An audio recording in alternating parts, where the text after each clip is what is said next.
Okay, give me a sound check. 1, 2, 3, 4, 5. Sound check. Sound checking. Checking. 1, 2, 3, 4. Yeah, you're coming in good. It's registering good here. Okay, kill the sound.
Microphone is hot.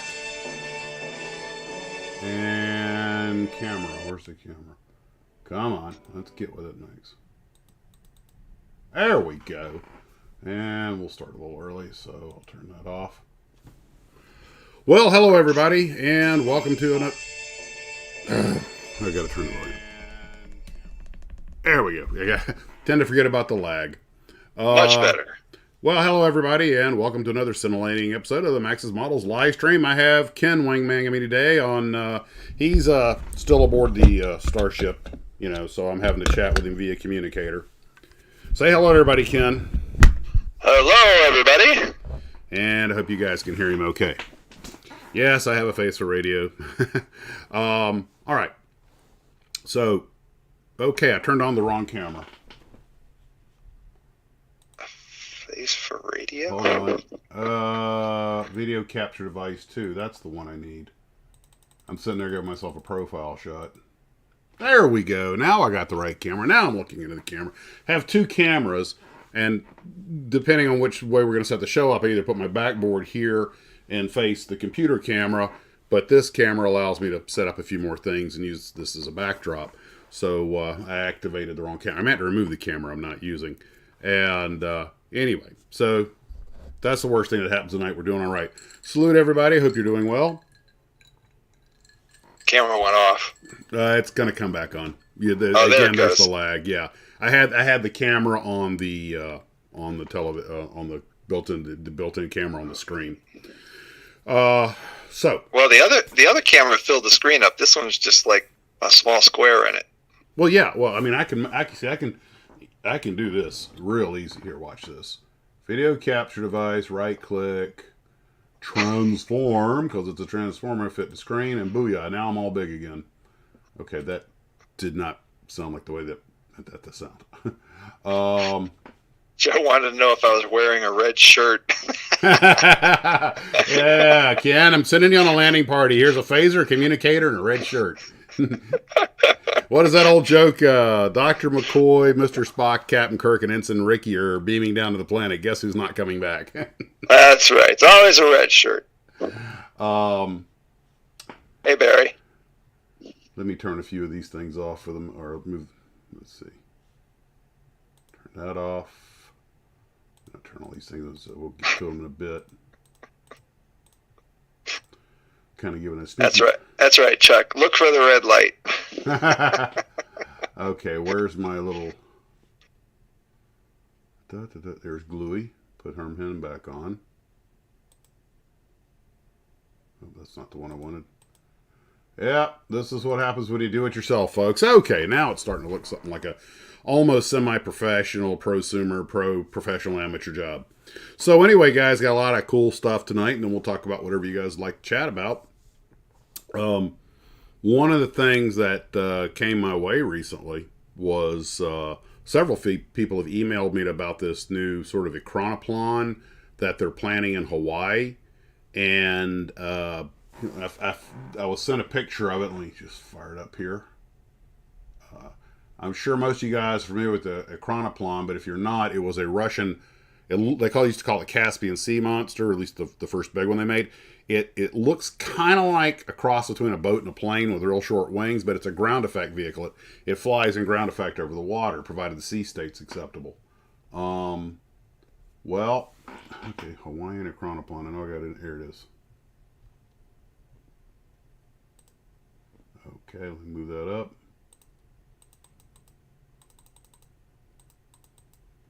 Okay.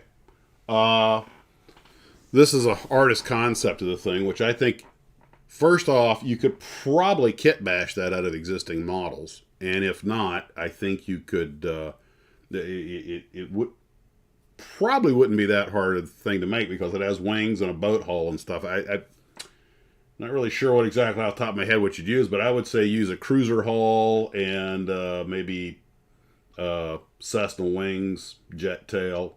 But the point is that this is actually a proposed vehicle. It's not as wild as it sounds because there are actually a couple of these things, smaller ones, like 6 and 8 places, in use in various places in the world that have reliable, steady sea states. They're primarily used for tourists because they're really fast. They're like They can really move. They can move at aircraft speeds, but they stay in ground effect over the water, so weather's not really much of an issue, provided the sea is relatively calm. I would imagine they could fly short distances, although it's kind of a cross between a boat and a seaplane. But apparently one of the things they have going for them is because they stay in ground effect, aircraft are extremely efficient when they're in ground effect. Ground effect just basically means that the air that's flowing over the wings, the air that's coming off the... Okay, boy. I try not to get in these aerodynamics classes. Basically, it rides a cushion of air, of compressed air under the wing because it's so low to the ground. In fact, airplanes, there have been aircraft mishaps, and you'll hear somebody go, I was trying to take off and ground effect got me. Like, huh? When an airplane starts moving down the runway, the wing starts generating lift. Now, as I imagine most of you know, the top of the wing is curved and the bottom wing is generally flat, so the air moving across the top moves faster. When it hits the trailing edge of the wing and reconnects with the air flowing under the wing, it forces it down. Now, this basically causes drag.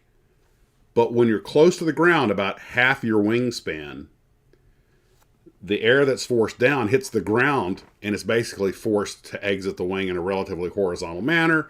That greatly decreases drag. So the airplane's more efficient when it's like flying like a crop duster, just hugging the ground. That's when an airplane is most efficient, and that's how these things operate.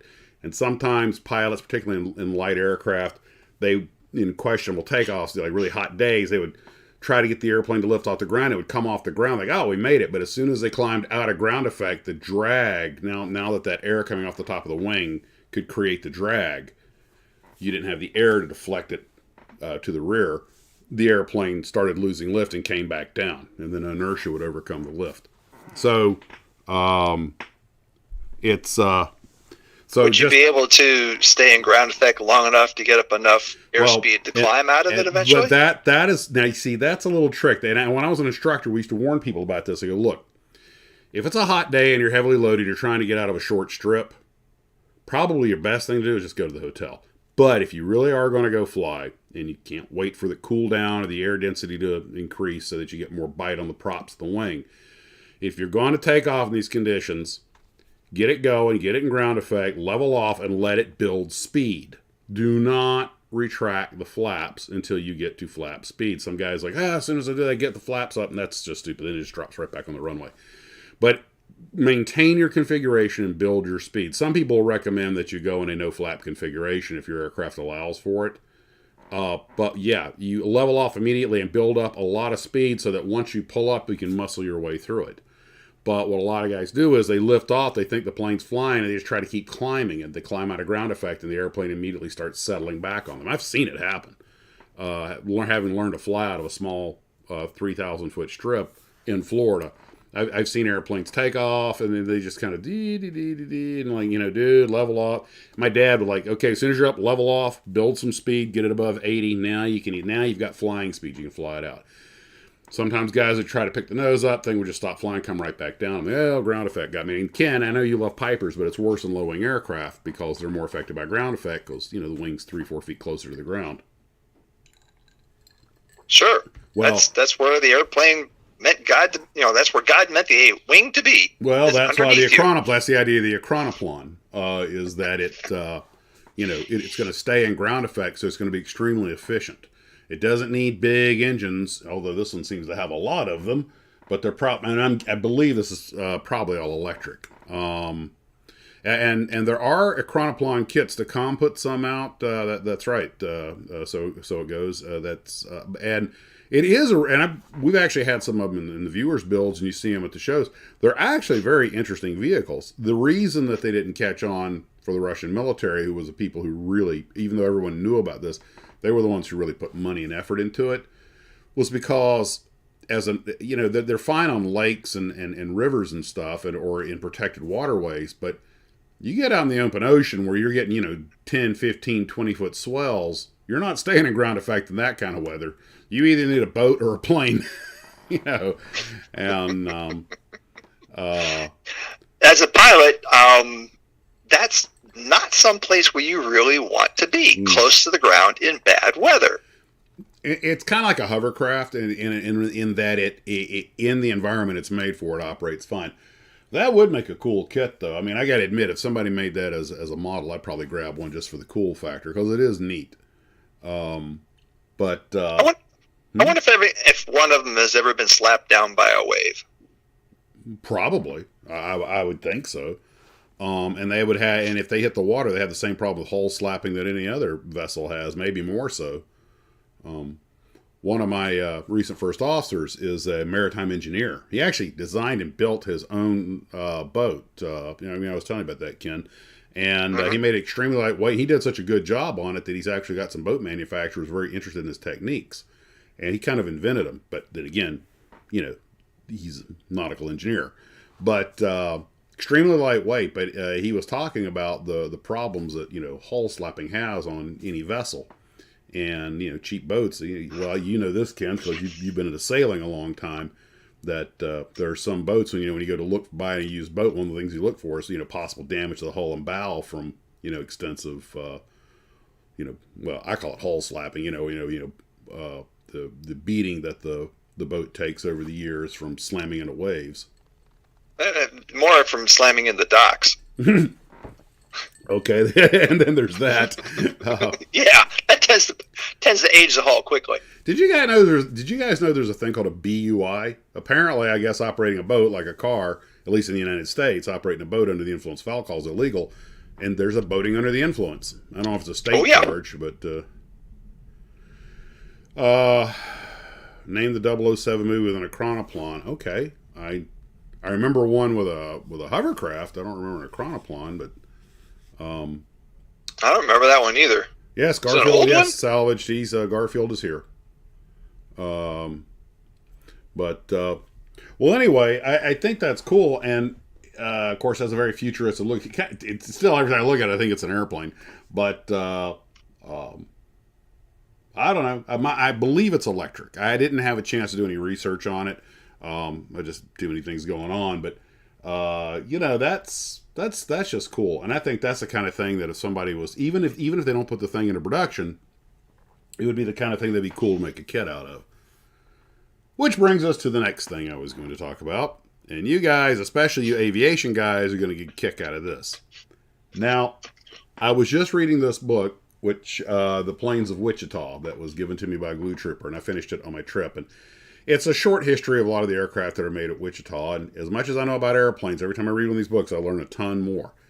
And it reminded me, though, of something that I had forgotten about. Now, all of us are familiar with Beechcraft, Piper, Cessna, probably Mooney and Taylorcraft, pretty big names in general aviation. And as you guys know, I have said that, in my opinion, the kit model world, the one thing that's been grossly overlooked is general aviation aircraft. There's only a couple of dozen GA kits, and although Minicraft makes some really good ones, I am very impressed with that Bonanza. The simple fact is that there's a lot of aircraft that are not represented.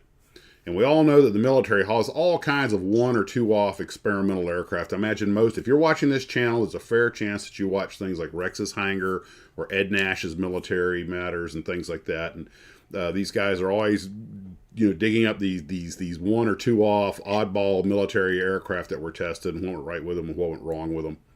Well, there was also that kind of ingenuity being used by civilian aircraft makers after the war. Now, let's pop this picture down. We're going to talk about a few airplanes, and if you've heard of all four of these aircraft or familiar with them, I'm impressed. And when World War II was over, everybody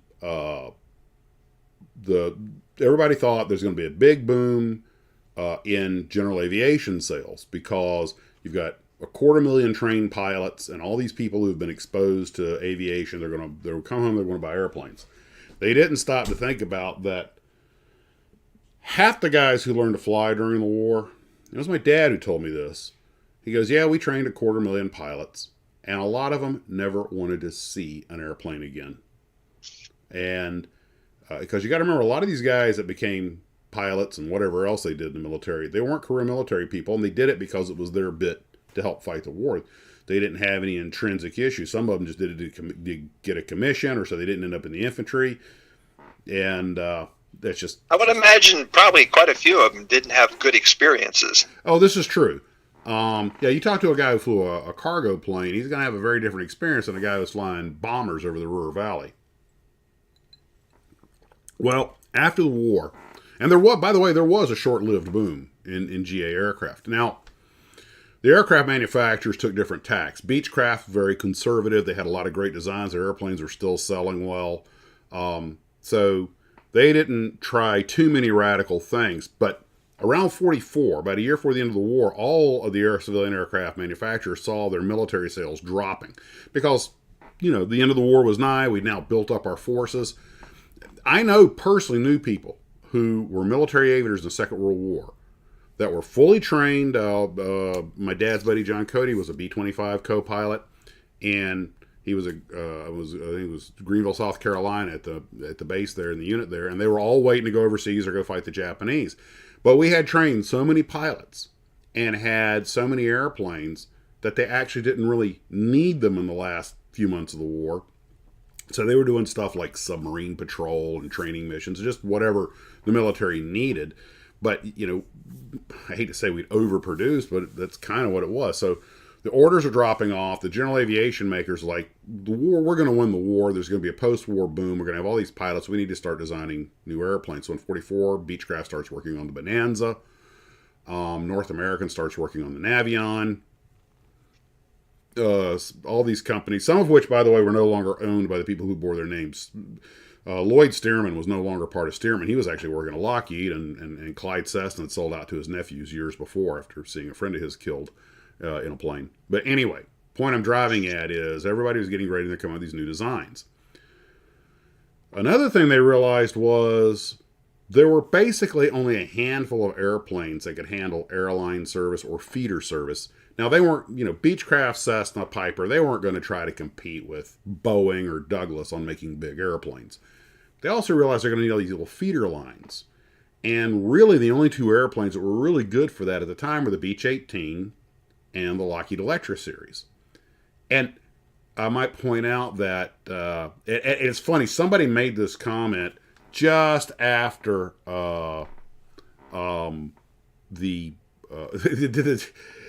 just after someone had sent me some pictures for the airline build that you guys are going to love of an Air France Beech 18. He wanted a Lockheed Electra, but he couldn't find the model.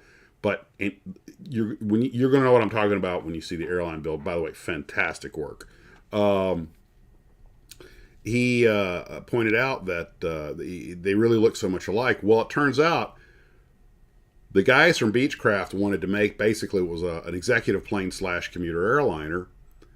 And Lockheed already had the Electra Model 10 and 11 series out. So there was one about 100 miles away. So they went down and took all the measurements on it. And I'm not saying the Beech 18 was a copy of the Lockheed. It's not.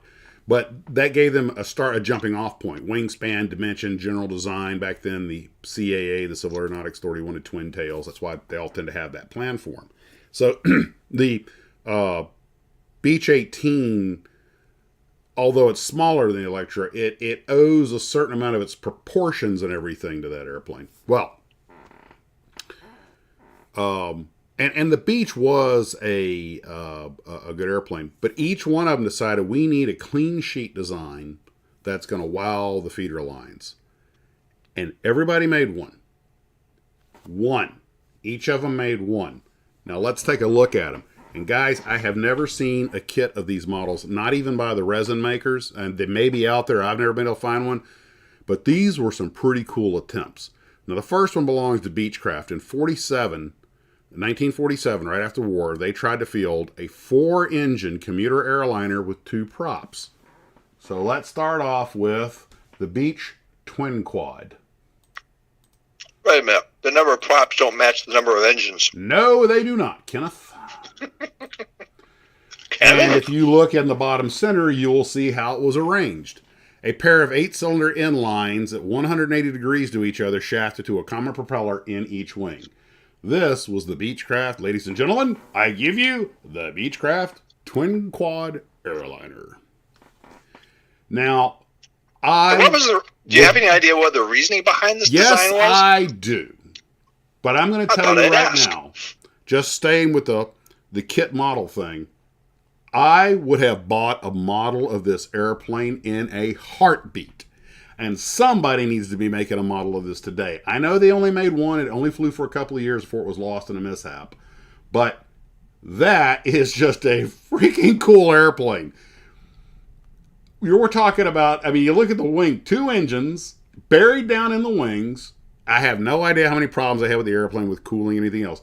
It had the long Dash 8 style landing gears coming out of the wings, the butterfly tail of the Bonanza. I think it was supposed to carry about 15 people as a commuter airliner. Now, think about it. This is 1947. That's a pretty sleek modern ride. You know, it doesn't have round engines on it. It's very aerodynamically clean. It's got the futuristic butterfly tail. Then you see the picture where they bellied it in. I guess the gear didn't come down because one of them's hanging part way, but no damage to the props, just a little skin on the belly. And tell me that is just not cool. Can it land on water? Well, once. I suppose you could make an amphibious version of it if you wanted to. I mean, it basically has amphib proportions. It had decent performance. Apparently, the thing that really killed this airplane was there was a ready supply of Lockheeds and Beech 18s floating around. Just nobody really saw the need to buy a shiny new airplane when there were so many good used ones. And I might add, the Beech 18 was still in production. A lot of people don't realize the Beech 18 was in production well into the 60s. That thing had like a 37-year production run. Man, when you got a winner. Oh, and by the way, don't forget Beech 18s went through a lot of modifications. Companies like Volpar modified them to the point that they had tricycle gear, small noses with small low-profile noses with big windshields and turbine engines. And there's one actually in West Palm and Fort Lauderdale I see hauling freight out in the islands from time to time, and it's an old Beech 18 tricycle gear. It's got the reduced top nose. So it's got a small, long, skinny nose on it with the big windshield so the pilot can see better, and it's got turbines. And you got to give Beech credit. Apparently, the production quality of this airplane was excellent. Of course, that's not surprising, given that because there were so many surplus military equipment after the war. Well, that's what I'm getting at. That's part of the problem is no one wanted to buy an unknown quantity with all these proven Beech 18s floating around. And the Learjet of the day was still the Stagger Wing Beech, and that was still a 200-plus mile-an-hour airplane. But tell me honestly, if you saw a kit model of that, just as a novelty, wouldn't you pick one up? I mean, provided it wasn't outrageously priced or something. I think that would make a great 1/72 scale kit. Personally, I'd like it at 148, but that would gobble up at all the shelf because it's a pretty big airplane. This thing's the size of a Beech 18. Actually, it's bigger. And but just put a yes down there if you're even familiar with the twin quad. I think I'd seen a picture of this airplane like 10 years ago and forgotten all about it. But this is just one of the. Wendell's pointing out the DC-5 didn't catch on as a feeder either, and it was made by Douglas, and it was a good. In fact, it was so good. I think old man Boeing used one as his personal corporate airplane, but the DC-5 had the exact same problem. You know, good a reputable company with a good reputation makes a solid product. They made like 10 of them, but people are like, why? You know, somehow Martin. What? Before we get off this plane, I got a question. Only two bladed props. Mm-hmm. What took this one out? What was the event that killed? I don't know. I haven't been able to airplane? find anything. And they said it had a mishap in '49 after 2 years of flying. Which, by the way, you got to remember back in those days, aviation mishaps sadly were all too common. I don't know if it was a mechanical or a fire. I don't even know if the crash was a fatal or not. It could be that picture right there where they bellied it in. They just decided nobody's buying it, take it apart. That'd have been a cool thing to save, but I don't have any information on the mishap that took it out, and I didn't have time to look it up, but I'll probably try to check it out at some point. I'm going to go out on a limb and guess it was probably a gearbox failure, because that seems to be it seems like geared engines and stuff had a tendency to be a little underbuilt back then. Any idea the design philosophy by putting the engines in the wings? Sure. Like that? Look how small, look how aerodynamically clean that is. There's no gigantic engine nacelles. That really cleans up the profile. it also probably makes it easier structurally to make the wing because you don't have that big old engine hanging out there in front of the wing. Maybe. But anyway, tell me, is this not cool? But as everyone's pointing out, yeah, Beech 18 C45s, there were just so many of them around. C123 is oddly attractive. Yeah, the C1, or the baby C130 as I call it, yeah, that is a cool looking plane. But I think the thing the twin quad had going against it, my guess is, it's only a guess because none of these airplanes survived. But my guess is the problem that the twin quad probably had was people were leery about the engine arrangement. It was just too new. That's totally a guess on my part. And I have no idea if it performed up to standards or not. But you got to give Beechcraft credit. They funded this out of pocket. Now, they were rich with cash. But, oh, by the way, for those who don't know, Walter Beech and his wife, Olive Ann Beech. Walter, I knew that Walter had gotten sick and Olive Ann had taken over. I didn't realize that Olive Ann was running the country during the war. Walter got encephalitis, I think, in 1940, and his wife, Olive, had to take over, but she was all businesswoman. She knew what she was doing. Apparently, that girl was tough as nails. And he came back to work around 45, and I think this might have been his baby. But he passed away in 1950, pretty young. But I think it was a heart attack. Of course, everybody back then, smoked, Chesterfields unfiltered. But she ran that company for a long time, very successfully. But Beech was always a very conservative company. They made their monies for people. But the old joke about Beechcraft is you have to ask how much it costs. You can't afford it. And having my dad owned a Beechcraft, that's not a joke. In 1984, our 150 horsepower Beechcraft Musketeer Sport needed a muffler, which was a glorified car muffler, and Beech wanted $700 in 1984. So, again, if you got to ask the price, get out. But she shepherded that company all the way through the King Air, and all. They when it came to jets, though, they tended to just buy other people's products. They didn't want to design their own, so Cessna gets points for that. Anyway, but this was an airplane that Beech completely funded on their own. I think it'd make a great kit model. I think it's just an awesome looking airplane. Now, they're not to be outdone. Other companies did the same thing. Piper and Cessna each had their turn, and Cessna, and I didn't note the year, Cessna came up with an airplane they called the Cessna, because their Cessna always uses names. Cessna used the 620. And it also was a 4-engine airplane, as you can tell, but they went old school with 4 engines hanging on the wings. And, again, aimed at the commuter airline market.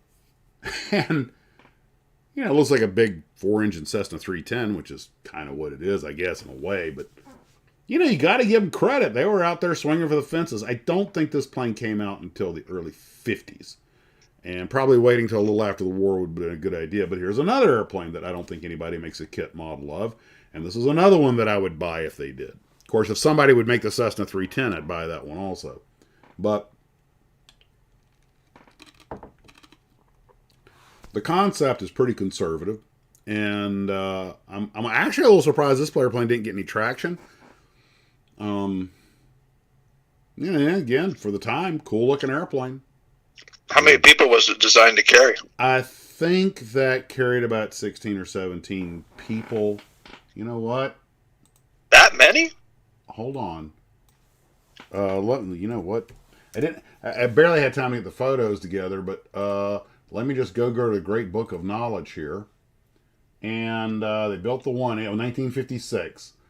It only carried 8 passengers. I'm sorry. That may have been its problem. It didn't carry enough people.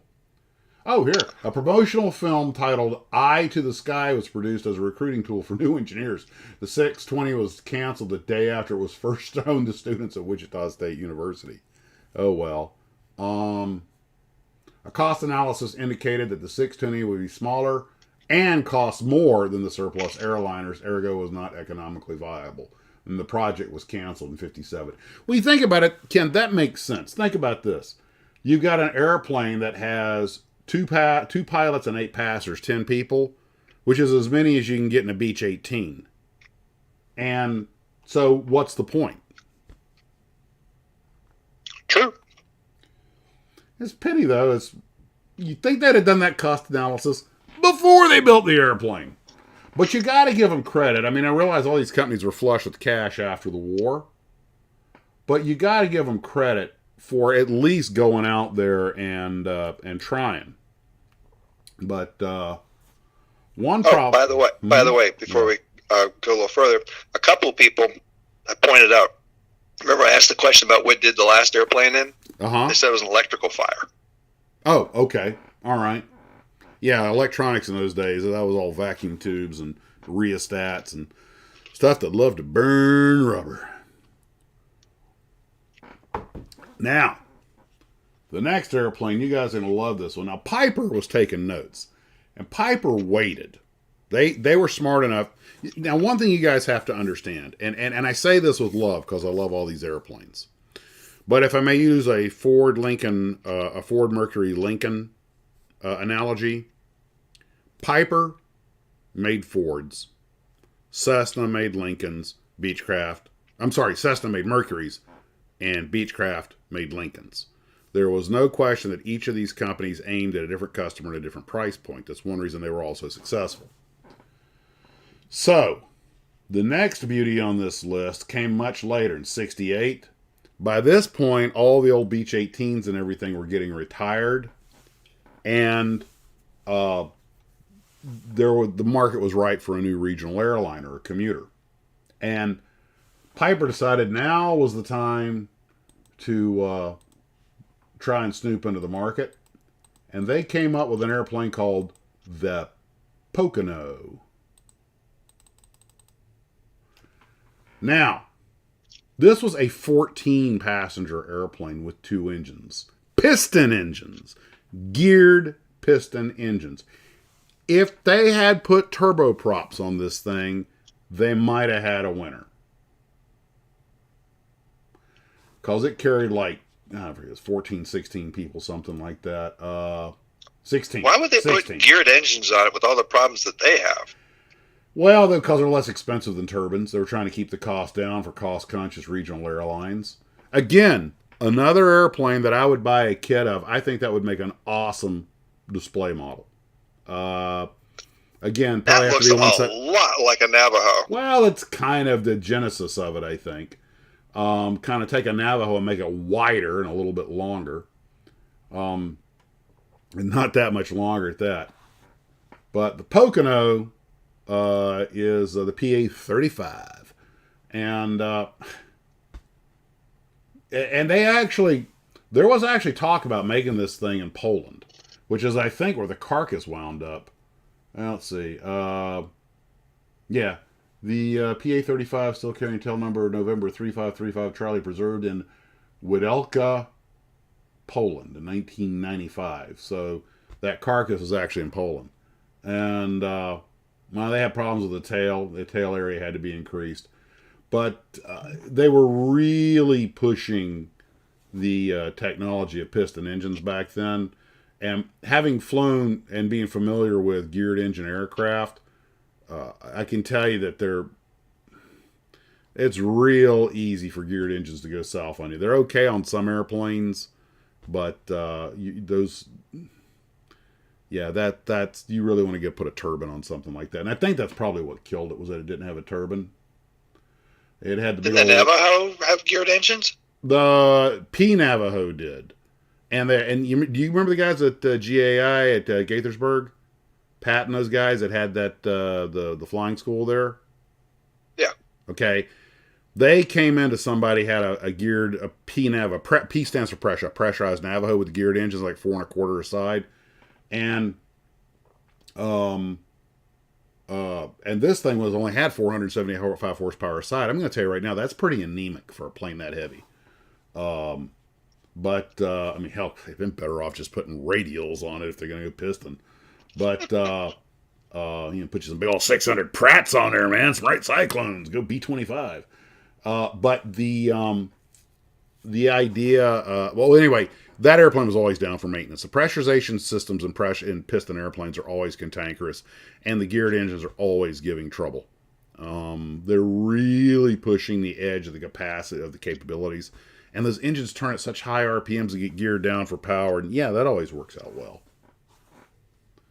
But anyway, they did propose a 4-engine turboprop version, but they didn't develop it. But I'm like, you know what? Why not just put 2 turboprops in it? A pair of PT6s would have made that airplane, go, go, go. Heck, even a couple of Allisons probably would have done it. Better yet, Garrett's. But the problems of the airplane aside, tell me this isn't just a cool-looking airplane that would make a great model. And the sad part is this thing probably had potential. Because this is the day of the Beech 99, and the Beechcraft was smart. When they decided to make a commuter airliner in the 60s, they took their very popular Queen Air, stretched it, and put turbines on it. And booyah, it was a 14-seat airliner. There's still dozens of them flying today. Some of them still carrying people. I see them down in the islands. So that airplane had potential, and I think it would have been a popular kit model for someone to make. And kind of halfway surprised Aurora didn't jump all these. They jumped on everything. But, yeah, the Jetstream's a 19-seater, and it's got a pair of Garrett's on it. And this could have been a competitor for that. I wouldn't say it would have been a Jetstream killer. But I'll tell you right now, I know guys that flew the early Jetstream 31s. Even with the Garrett's, they were pretty anemic. The 32 was a big improvement. And I think the 31 only had 14 seats. I'm like, man, put some turbines on that. Maybe pressurize it. You got a competitor for the Jetstream. Kind of looks like one. But oh well. But I thought these 3 airplanes are something that could have been produced. They weren't. And I mean, as models, they're kit models that should have been made. Because they made a lot. Kit model companies have made a lot of one-off, aircraft. They just were famous was all. And I get it. You got to make the styrene that'll sell. But I think these just on their aesthetics and everything else. If I had been Piper or Beech, I'd have gone to the kit model. Well, Beech was in it before plastic models were a big thing, but I'd have gone to Aurora or Revell or somebody said, hey, we'll pay for you to make the molds just as a promotional if you'll make models of our airplane. Now, there's one more here, and it's a hootenanny. This was a one-off made in Louisiana, and it's the only 4-engine airplane ever made in Louisiana. And it was made right after the war with the ludicrous intent of being a executive transport. The Monsted-Vincent MV1 Starflight. Now, come on. That is a cool-looking airplane. I mean, that is virtually Art Deco. There were so many airplanes that were made after the war that were one-offs by... God bless these people. They put in the money and the time and got the engineers to design and build a flying airplane. It didn't sell, but you got to give them kudos for that. This was intended as a corporate aircraft that had a pilot and 5 seats. So basically it was a competitor for what would later be the Cessna 210. But it had 4. Are you ready for this, Ken? Ken? What? Oh. I'm listening. It had 4 Continental 85 horsepower engines. What were they thinking? Hey, Bob, what? We got 4 Continental engines laying over here. Let's build an airplane to put them on. But, I mean, those things, that's 16 gallons an hour. It only went about 130 knots, which is probably what killed it. I imagine they're trying to tout 4-engine safety. Because back in these days, folks, planes still went down to good old-fashioned engine failure. So I can see that being a thing. But just the idea of the pusher props. I mean, sadly, as you can tell by the photos on the right. Oh, here's the beauty. This airplane did not crash. All right? This airplane flew until they basically parked it. And it was put in storage with the intent of being restored for a museum. And it got hit by Hurricane Andrew. And that damaged it. And then later on, it got hit by Hurricane Rita. And that totaled it out. So, that's a shame. 2 hurricanes. I mean, guys, it's called a hangar. Rent one. What'd the hangar in the area look like? I don't know. Maybe it was in a hangar. I don't know. A lot of Kermit's planes got destroyed, and they were in hangars when Andrew came through. But anyway, I would love to have flown that crate just because. Come on. Tell me this is not cool. If you could, if you were to make a sequel to The Rocketeer and could have this airplane, I mean, this just looks like something, that Johnny Quest would be flying around the Badlands in, And I think that's what all these airplanes have for them. They've got this gee whiz factor to them. I mean, we're talking about companies that were willing to really stick out, and in this case, private investors, who are really willing to stick out some resources, stick their necks out financially, so to speak, to make these airplanes. And I just wish there had been kits of them, because when I was a kid, I would have bought those in a heartbeat. Let's see. But it's the same thing with this newer final resting places. What's that? Where's the final resting place of this at? Where was those pictures taken? Louisiana. It was still in Louisiana. Well, no one knows what's happened to it. A lot of people were guessing about what's happened to it now. Nobody seems to know, and it may have been shredded for the value of the scrap aluminum. But nobody knows. It seems to be a big mystery now. My guess is it got scrapped. But I have no idea what happened to the Cessna or any of the. Well, I do know that the Piper ended up in Poland, where it's probably still rotting in the weeds today. What's left of this thing's probably pushed over in a corner somewhere. Not the Cessna, the Piper. Ricky Wolf just had an interesting idea. What's that? Get together and create CADs and 3D print one. You could. I've got the 3D. There's 3D drawings right there. That's certainly a possibility. But I mean, don't you guys think these would make cool models, especially for the fantasy model builder? You get 2 or 3 of them, paint them up in some airline markings, put your own name on the side of the plane or something, And one model builder was showing me a neat technique. If you want to make a ramp that looks like it's at night and wet, use aluminum foil for the ramp, and then spray a little paint over or whatever, but it gives it that shiny wet look. Okay. But I don't know. What? Interesting airplanes. They are, and I think they'd have been even equally interesting kit models, which is. And by the way, a 4-engine piston airplane is not uncommon. De Havilland had the Heron, and I think it was Riley or someone here in the States will take and bring them over here and convert them to Lycoming engines instead of the Gypsy Queens. So 4-engine piston engine commuter airliners were a real working thing.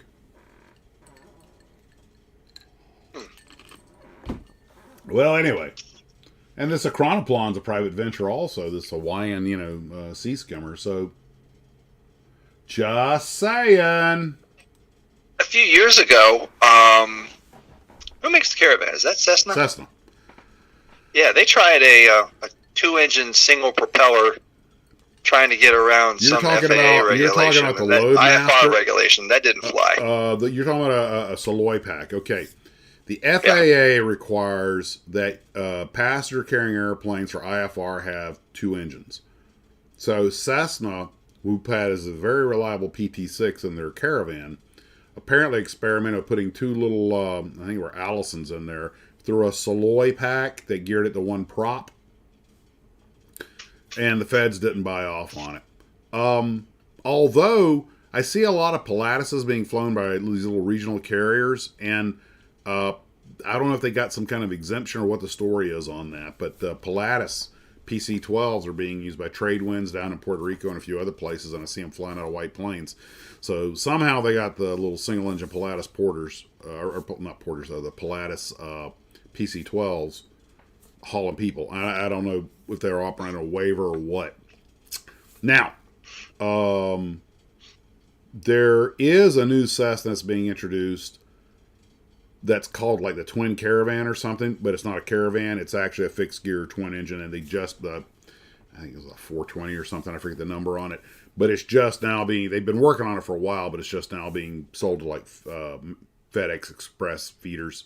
So it's basically, if you guys know what the Let 420 looks like, or it's kind of like that, kind of like a fat, overweight Twin Otter. But nobody's making a kit of that one either. Okay. So I just thought that was something kind of cool. If any of you guys see advertisements for a kit of one of those airplanes, send me a link, because I don't think I've ever seen any of those airplanes with a kit made of them. It's just out there in the ether waiting to be done. Apparently, a few people aren't terribly interested unless it's got weapons or shoots something. Well, there's always the militarized model. And that Monsted with the rear-facing props, you'd have a full wing you can put ordnance on and turn them into drones. Fly them into the target. So, anyway. Yeah, it's funny. One of the things I was noticing was, you guys might remember when I did when I was working on the Air Race series, I did the... Ken, turn your head away from the phone when you cough. I tried covering it up, but well, I guess that didn't work. Mission failure. You guys may remember the Traveler mystery ship, the radial engine fighter. Well, one of the people who bought one of those was Benito Mussolini. And it was Brescia, the Italian aircraft manufacturer, basically turned it into a fighter. And pretty competent one for the time. But one of the problems is that race planes, at least back in the golden era, were largely technology vehicles like the GB Racer and the rest of them. And a lot of people were talking about how, we can convert this race plane into a fighter, but as soon as you start putting weapons on them, they get so heavy that they lose all their performance. Fighters need to be designed as fighters. Ostensibly, the Messerschmitt 109 was originally, technically, designed as a racing plane because of Versailles, but no one had any illusions about what that airplane was all about. And the Spitfire, of course, never made any illusions about being a racing plane, but it had this great performance. They started slapping weapons in it, and the performance degraded. So, of course, they're like, well, let's put little lightweight guns in it. And I was like, yeah, little lightweight guns have little lightweight hit on the target. The Germans were like, yeah, we put cannons in ours. And by the end of the Battle of Britain, so did the British. But, anyway. So, here's an interesting what if for you. What? What if either the Germans or the U.S. side or the Allies... Ken. Alfred says you have gluvid. What? You have gluvid. What's Glue Trooper COVID, gluvid. What are you talking about? Because you're hacking up a storm. Oh. That was clever, Albert. Ken's having a little trouble making the connection, and I'm the blonde in the group. I have a thought in my mind that I wanted to share. Continue with your thought. And if you're going to make fun of me, I'll just be quiet. Ken, if you were quiet every time I made fun of you, you'd never talk. That's true, but that's beside the point. Truth is beside the point. Oh, I am trying not to make a political comment right now. So anyway, what was your thought? Well, my thought was, I'm having a thought here. What if somebody had gotten a hold of the Bernoulli 100P? Bugatti. Yes. You said Bernoulli. Yeah, close enough. Yeah, the Bugatti, with contrary-rotating props. Yeah, I think that's why he hid the thing from the Germans. He didn't want them to have it and turned it into a fighter. Of course, to be honest with you, that airplane would have had the exact same problem that all the other racing planes had. It was too small. The minute you start strapping guns on it, the performance would have gone in the tank. And if you upscale it now, you have all the problems with upscaling, especially with those shafted engines. True. But they did solve the problem. Yeah, over time. But if one thing I've learned from reading this book, The Secret Horsepower Race, is that war is a rush. And God, now one thing just to shift, and I've talked about this in some other videos, so this isn't news to anybody, but the best thing, the thing that held the Germans back more than anything else was the lack of resources. At one point, their valves in their piston engines, which are supposed to be at least 17% nickel, were 8%. I didn't realize how many planes and pilots the Germans were losing to equipment failures, engine failures, because of the crappy materials. The designs were competent, the materials were bad. And finally, Milch had no choice but to allocate more tungsten, nickel, and something that I can't pronounce called, I think it's molybdenum. Molybdenum. What? Molybdenum. They had to have that to make reliable aircraft engines. So aircraft engines got the priority on that, much to the ire of the German panzer crews who needed the tungsten for their armor-piercing shell, their HVAP, their high-velocity armor-piercing tank rounds, which I might add, even the United States was short of tungsten because it was needed for everything. But that probably explains why they went to put that gigantic 88mm cannon on their Tigers. And because they were like, well, it's a good anti-aircraft gun, and we'll just blow up American and British tanks through weight of shells since we can't get enough tungsten. It's amazing the trickle-down effect these things have. You need a material here, so the guys on some seemingly unrelated other end have to make a modification. And people forget the Tiger was intended as a breakthrough tank. The Panthers and the Mark IVs are supposed to go exploit the breakthrough. The Tiger was just made to break through the lines. That's why it had 4.5 inches of armor and, was so heavily built. It was never intended to be used as a general purpose tank, which, of course, war has its demands. So it got used as a general purpose tank and a role for which it was not suited. Thus the breakdowns. And then, of course, they had the same problems, the shortage of material. The shortage of magnesium led to bad welds late in the war. They were talking about Shermans with the regular M3 gun, the standard short barrel 75, slamming around into the mantlet of a Panther. Didn't go through, but it broke the weld that held the mantlet to the turret. So, of course, the gun was out of action, so the tank was out of action. It's just, what does they say, Ken? When war starts, the amateurs talk strategy, the professionals talk logistics. Yep. You know who said that? Who? I think it was Patton. Yeah. I imagine it's probably said by more than one. But anyway, but I'm probably wrong. But anyway, one of the reasons it's funny, and it's tough when you're trying to make a diorama. If you're an authenticity oriented person, virtually every version and subtype of every German tank, every German fighter, every German vehicle has been made. But depending on when your diorama is supposed to be taking place, it's very easy to wind up getting a piece of equipment that would not have been around then. Which is why making a diorama, a lot of guys try to just put one vehicle in there, unless you're making it at the very end of the war. Because the Tigers and the Panthers and everything, they changed a lot over time. And the irony is, like with the Panther tank, is that it got mechanically more reliable as they got the teething problems worked out. But then they were cursed with the poor quality metals and materials they were using to build them. And if the Germans had not been operating, if they'd had all the tungsten and nickel and what was that other stuff? Molybdenum? Molybdenum. That sounds like a planet on Star Trek. Captain, we're orbiting the planet Molybdenum. Molybdenum 5. Anyway. Just call it Molly. That's what the Aussies call it. Okay, Molly. That sounds good. So anyway, is that anything in relation with chrome Molly? Maybe. I don't know. I wonder. Okay, anyway. Of course, all these things are mixes. But if the Germans had not been hamstrung by the poor materials, the Allied pilots and tankers would have had their hands a lot more full than they did. The Germans were working at a handicap the entire war. Lucky for us.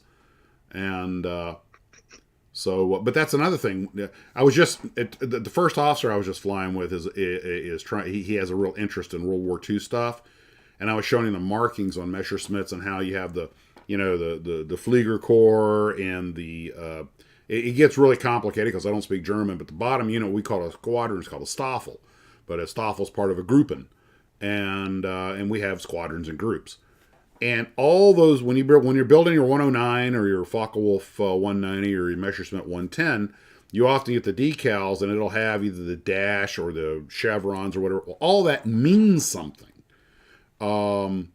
If you have the two chevrons in front of the Iron Cross, then it's the Stoffel Commander. If you have one, it's the executive. If you have one with a bar behind it, it's the adjutant.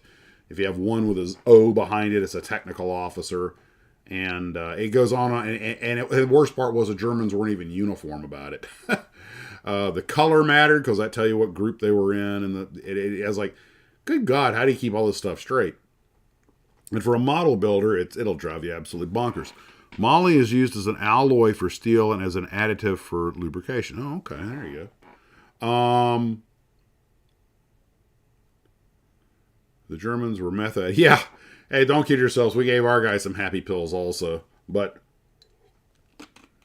the old Indian Idell did a thing about the Germans on meth. I mean, kind of explains a lot. But, yeah, the Germans didn't go on a wartime economy until 42.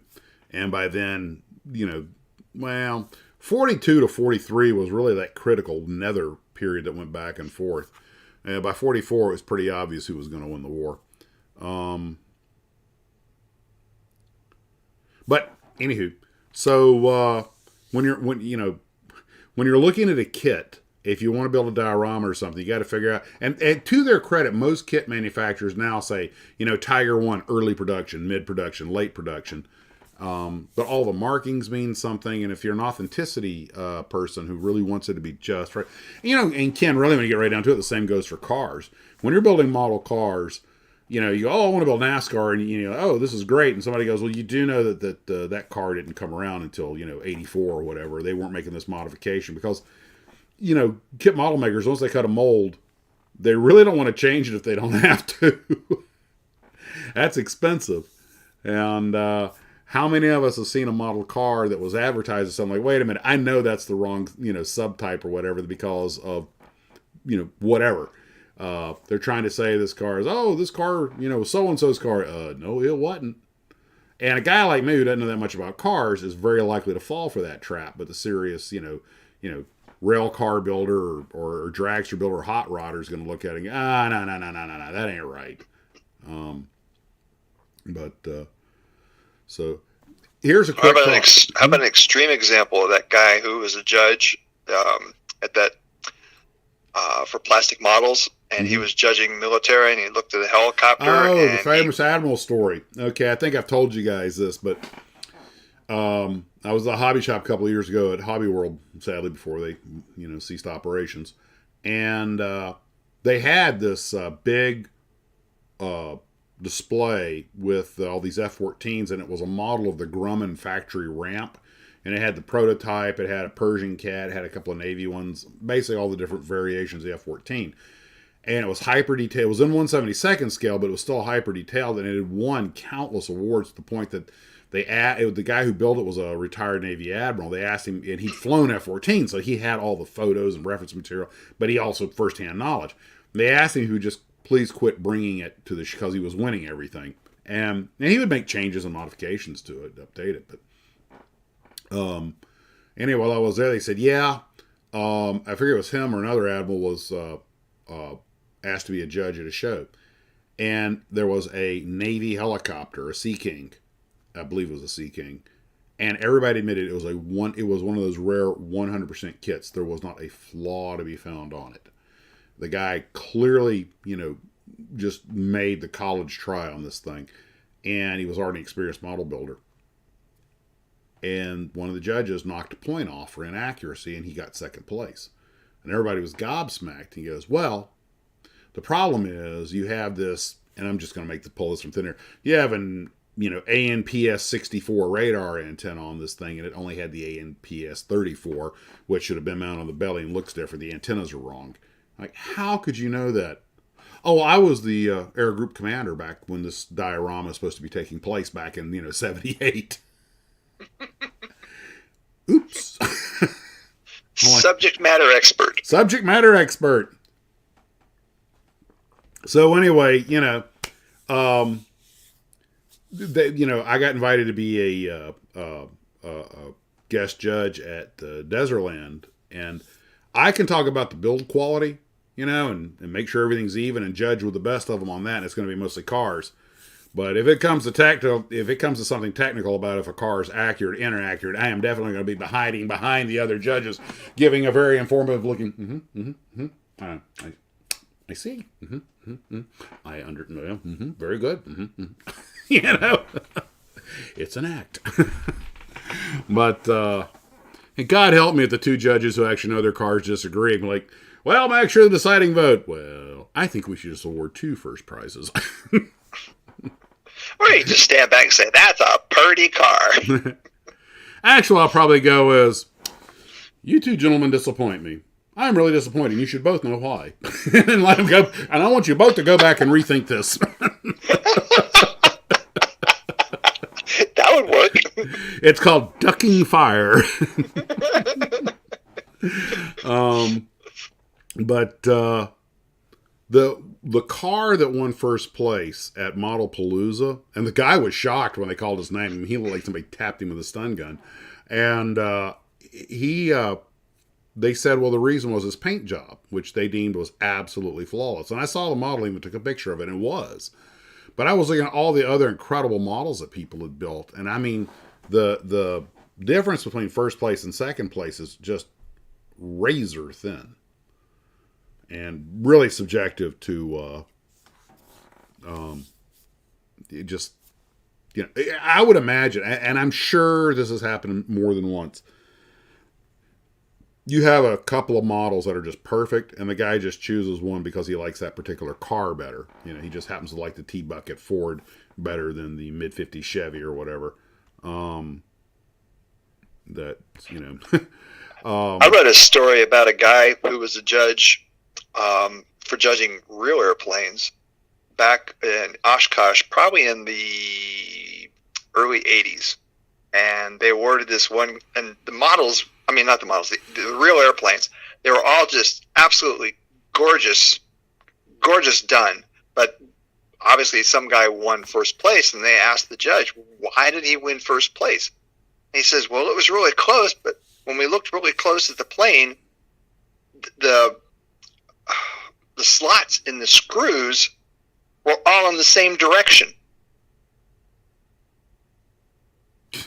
Okay, why not? Now, Killa brings up an interesting point. I've heard it's almost opposite on car judging and aircraft. Aircraft, it's build quality. Car judging, it's finish quality. I think you're right, but let me explain why. Cars, and it's funny you should mention this, Killa, because I was just watching the Mecum auctions while I was at the hotel having lunch the other day, and Mecum was on, and they were doing the auction. These cars are rolling through. A couple of them didn't sell. And, of course, every one of the things that were rolling through was, better than brand new with these magnificent finishes on them. So that is what's expected of cars. The real cars, so, of course, the model cars, the finish. Whereas an aircraft, it just doesn't go that way. Even the award winners at Oshkosh, they're pretty, but they're really judged more, I think, on their mechanical condition. Because anybody can put a nice coat of Imron paint on an airplane. They're looking at the they're up under the cowling, is it dripping oil, what's the time on the mags, that kind of stuff. So, in the build, now it might be the build quality in a home build, but it is the build quality. And so I think you're right. I think it's absolutely right. And it makes sense because the build quality in a car can only get so far before it's, for lack of a better word, kind of perfect. I mean, you just can't do any better. But any competent, maybe that's not quite right, but let's just say any excellent mechanic should be able to get up to that build quality. But aircraft, the construction is critical, not only because of the structural members, but also because air flows over that thing, and the more perfect you make it, the more efficient it flies. And differences of a fraction of a degree in something like alignment can have a big impact on the efficiency of the aircraft. And, you've got a car that's built on a steel frame. It's not going to just break. But let's face it, there have been aircraft that people have built that, I hate to say this, but they've come apart. Or developed some quirk or something. So, yeah, build quality on an airplane is completely individual, and, well, mostly individual, because a lot of these are home builds. mean, a factory-built airplane, even if it's rebuilt, how good was the rebuild? Yeah, I think you're right. Build quality on an airplane and finish on a car. Because I have never heard of a car driving down the road and just coming apart. But I had one like that. I'm not counting the rust buckets, Ken. Well, by that token, Ken, no American car made in the mid to late 70s is going to win any awards. And I think we all know what I mean by that. I've been watching old Ed's Auto Reviews. If you guys are car people and you haven't been watching Ed's Auto Reviews, you should go watch it because it's a lot of fun. And he's a Belgian guy who loves American cars, but he rags on them, and justifiably. But he did the 4-part series on the Malaise era and everything. And look, you guys will appreciate this because most of us are of a certain age group that we kind of have enough of a common memory base. We remember kind of the same things. And I think you guys are going to appreciate this. Of all the cars I've had, and I imagine we've all had a bunch of them, my personal favorite for both sentimental and comfort reasons was my 1977 Malibu, which we all know is just a Malibu package on an Impala. I loved that car. And it was a piece of crap. I got it with maybe 60,000 miles on it, and I wound up dropping a transmission and an engine in it before I got rid of it only a few years later. But man, I just loved it. It was comfortable. It drove good. I just loved it. It was just something about it. I can't even put my finger. I liked the way it looked. I liked the way it drove. So anyway, it was the ultimate Malaise car, just a POS. But I loved it. So when old Ed's ragging on the Malaise era cars, I can't argue with him. He's right. Of course, I love my mom's '68 Cadillac Calais, also with the Float-O-Matic suspension on it. Me and Bill Hall were driving down that road by the Quincy Airport, which back then was a dirt road. It's since been paved. But back then it was a rutted dirt road. And I'm talking about that kind of rutting. I looked down. What kind of rutting? Where it's vibrating. It's like the ruts are real close, so it's like going over a washboard. No, what did that sound like? Anyway, in every other car, in my '64 Dodge Polaris, I'm like, Bill's got that thing hammered, and I look down and it's pegging 100 miles an hour down a 2-lane dirt road. If anybody come the other way, we would not be having this conversation. And I look over there, Bill's got the devil's grin on him. And it was pegging 100 miles an hour, and that car was just like this.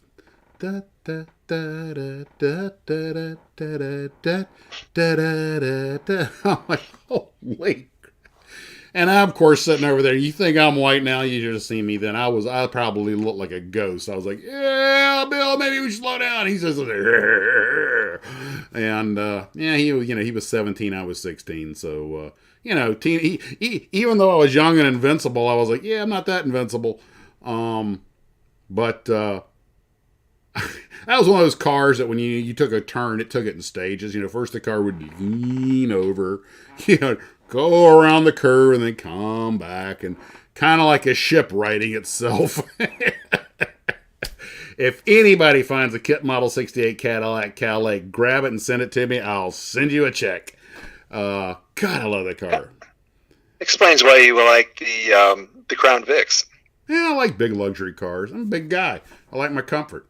Well, it floats too. The Crown Vic, if I'm not mistaken, and the Mercury Marquis are the last body-on-frame cars made in the U.S., if I'm not mistaken. And I need to get a model Crown Vic. Mine was pure white, so it's easy to paint. With beige interior, leather, baby. So anyway, parade float. There you go. That's it. Check the parade float. So, speaking of cars, perfect segue. I've been doing a little more research on the Fisher Body Guild, Craftsman's Guild. And I found quite a bit of information. I did not appreciate how big of a thing this was. I got a little slideshow for you. One website shows the guild, a bunch of the guild winners, and these photos were taken a few years ago, but now that they're all, in their 60s and 70s, but let me find that. Here we go. Move that up. These are the gentlemen with their cars, and I found several videos online. Some of you guys had sent me links to them, but I'd already seen them, and some of you sent me some links I didn't have. But these were made out of a block of wood, and one of the videos shows you how to do it. And I mean, why isn't that thing should be rotating through the pictures?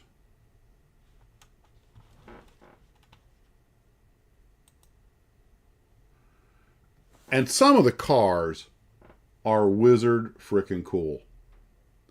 What is that again? This is the Fisher. Fisher Body was a company that made bodies for the auto industry. I know. My dad worked for them. What? My dad used to work for them. Your dad worked for Fisher Body. He did. I remember dropping him off at the factory. Well, I wasn't driving. Ken, you and I have known each other for 30 years. How am I just learning this? Never really came up. And you think you know someone. For some reason, I'm having to manually scroll through these.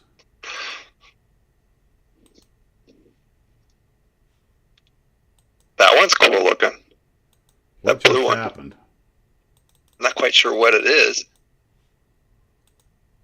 That's a single passenger? Having a little issue here of this. Now, some of these things are pretty space age looking, and now this coach, this Victoria era, Renaissance era coach is for the first like 10 years. That's what you had to build to be accepted, and then later on they just let you start submitting car models. And Tom Daniels said when he went to him and a bunch of other guys had to go judge them, and it took them 5 days, 10 hours a day, and there were like 4,000 entrants. And some of these things look like actual cars that went into production. But and TD also said that if you got hired and started working in the playpen, you had only a short amount of time to start showing results. If they didn't use some of your product after a while, they'd hand you your head. And that's a direct quote. And these are just wicked cool. And every one of these is carved out of a block of wood. That's what they start with. Hand rubbed. Jim Keeler was telling me about how long it took him. And he had two of them. He got hired at Revell before they got submitted, so he didn't actually wind up in the contest. But he was talking about the multiple coats of polish and wax and everything to get the bodies like that. It's hard to believe these things were made out of a block of wood. And there's a proto Batmobile for you. Okay, that one I like. That's cool. I'd buy that car. That's cool too. I'd buy that car. That's okay. I mean, they're all awesome. I kind of hear that, see that one. I keep thinking pink Cadillac. That almost looks like a Thunderbird. Yeah, that's wicked. The metal parts and everything. It's another proto Batmobile. Batman had been made in the late 60s or late 70s. Okay, that's kind of awesome in its own way. Yeah, these guys are genuinely creative. Well, geez, no. Now that may be the coolest of the lot. That needs to be on a show like UFO or something, there's the proto Pacer. Here are the guys with like the pink two-seater. Yeah, that's practical. Yeah. Practical? What does practical got to do with anything, Ken? This is the guy that won in 1960. TD was either the judge in 60 or 59, but anyway, so okay, that's something else. Let me That looks like a Pacer. That's what I said. It's well, okay, that's not what I wanted. Remove. Yes.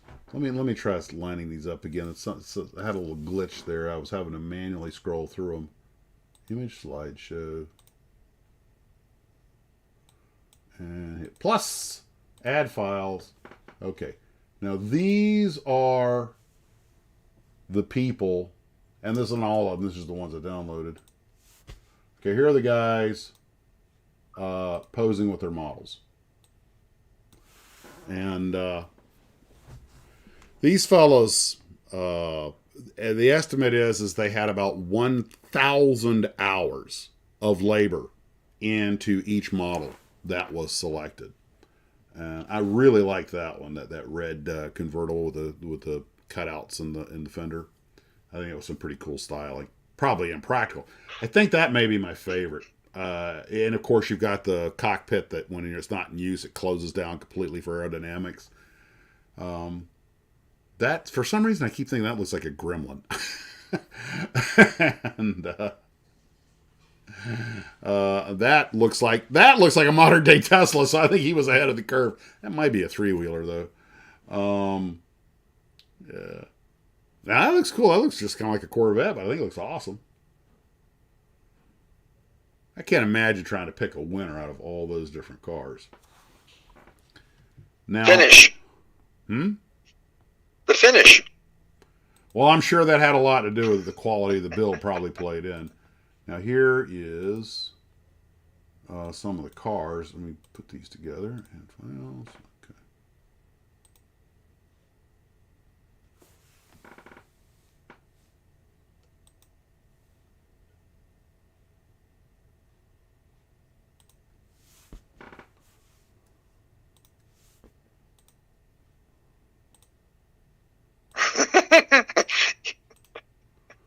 Speaking to the practicality, Herman said, all these cars go look with your really negative great waves in the morning, Moriarty.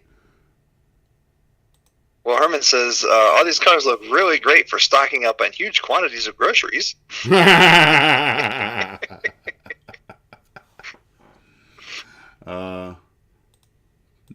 hit me with them negative waves, Moriarty.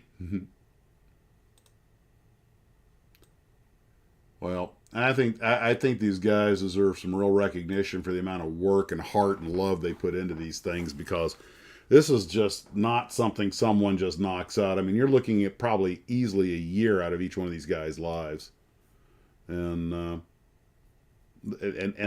just I don't think honestly that I could even keep the thing symmetrical. And I imagine symmetry is one of the hardest things to get. Mm-hmm. Yep. After watching that video on how they made these, and a lot of these guys used hand tools to make them. I doubt very many of them back in the 50s and 40s and maybe in the 60s had too many electric power tools. But probably not too many Dremels running around. Yeah.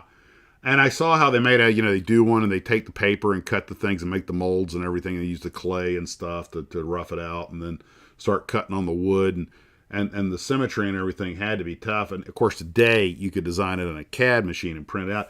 And for a moment there, for about 10 seconds, I thought, that made a great project, a year-long build, part of the Max's model, so you guys can try.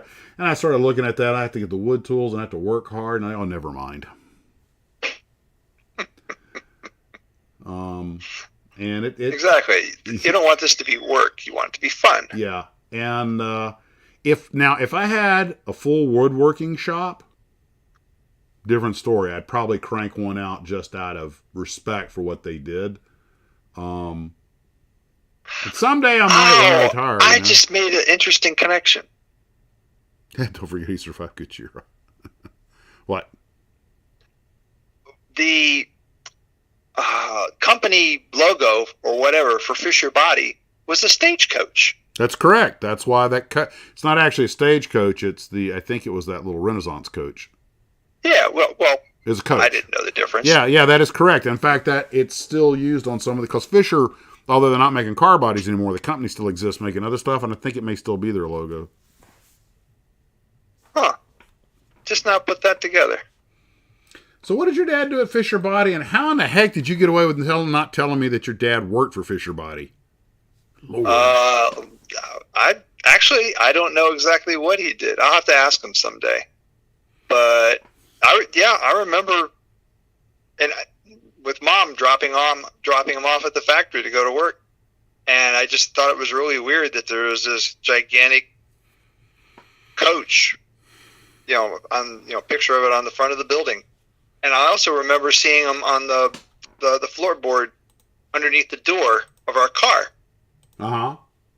Oh, Dad's company make this. Okay. Okay. I'll ask him what he did. I believe this is the coach you're talking about. And it's not a stagecoach. It's, I believe, a Renaissance era Napoleonic. Yeah, coach. yeah.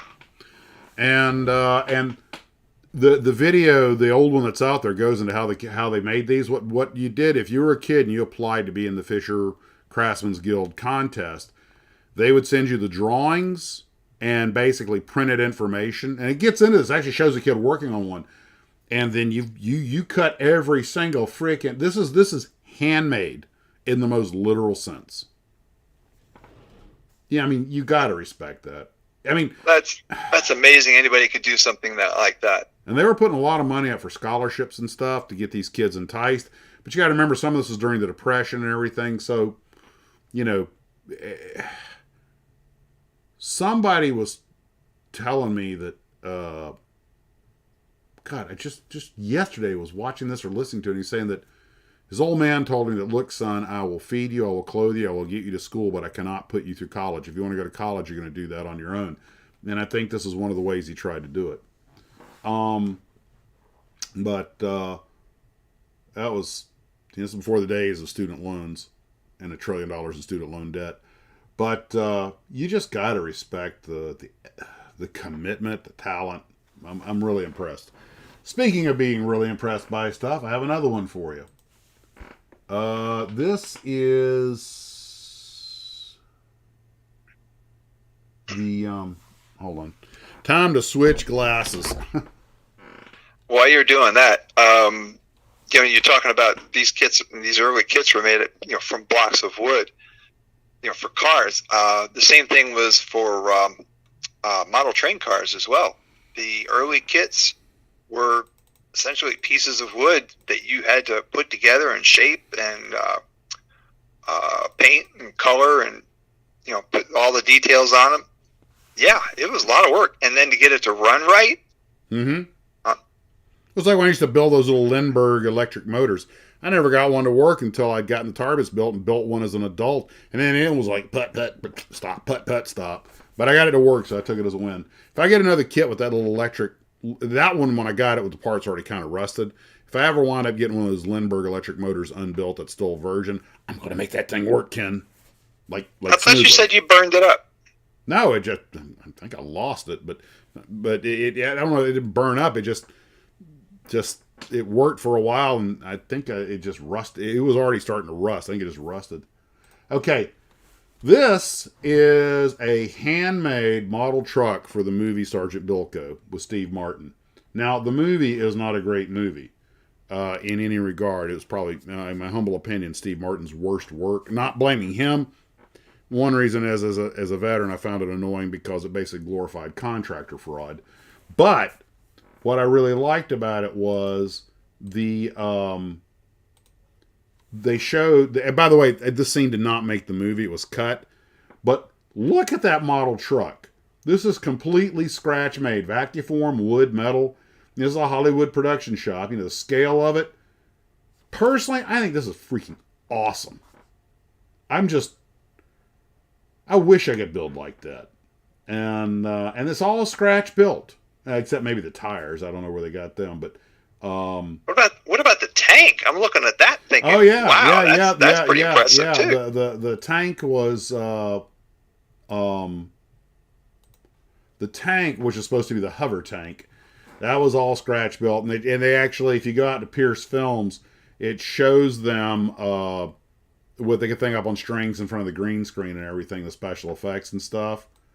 But I wasn't as impressed with the tank because since it was a fictitious vehicle, they didn't have to make it look like anything that already existed. And it was, mostly slab-sided. I mean, it's still a cool model. I don't want to knock it. But the truck had to look like an actual existing thing and everything. And it had to be made where they could crush it. It would crush like a real truck and everything. And I go, they're all that work and all that expense, and then it doesn't even make it into the movie. Oh, well.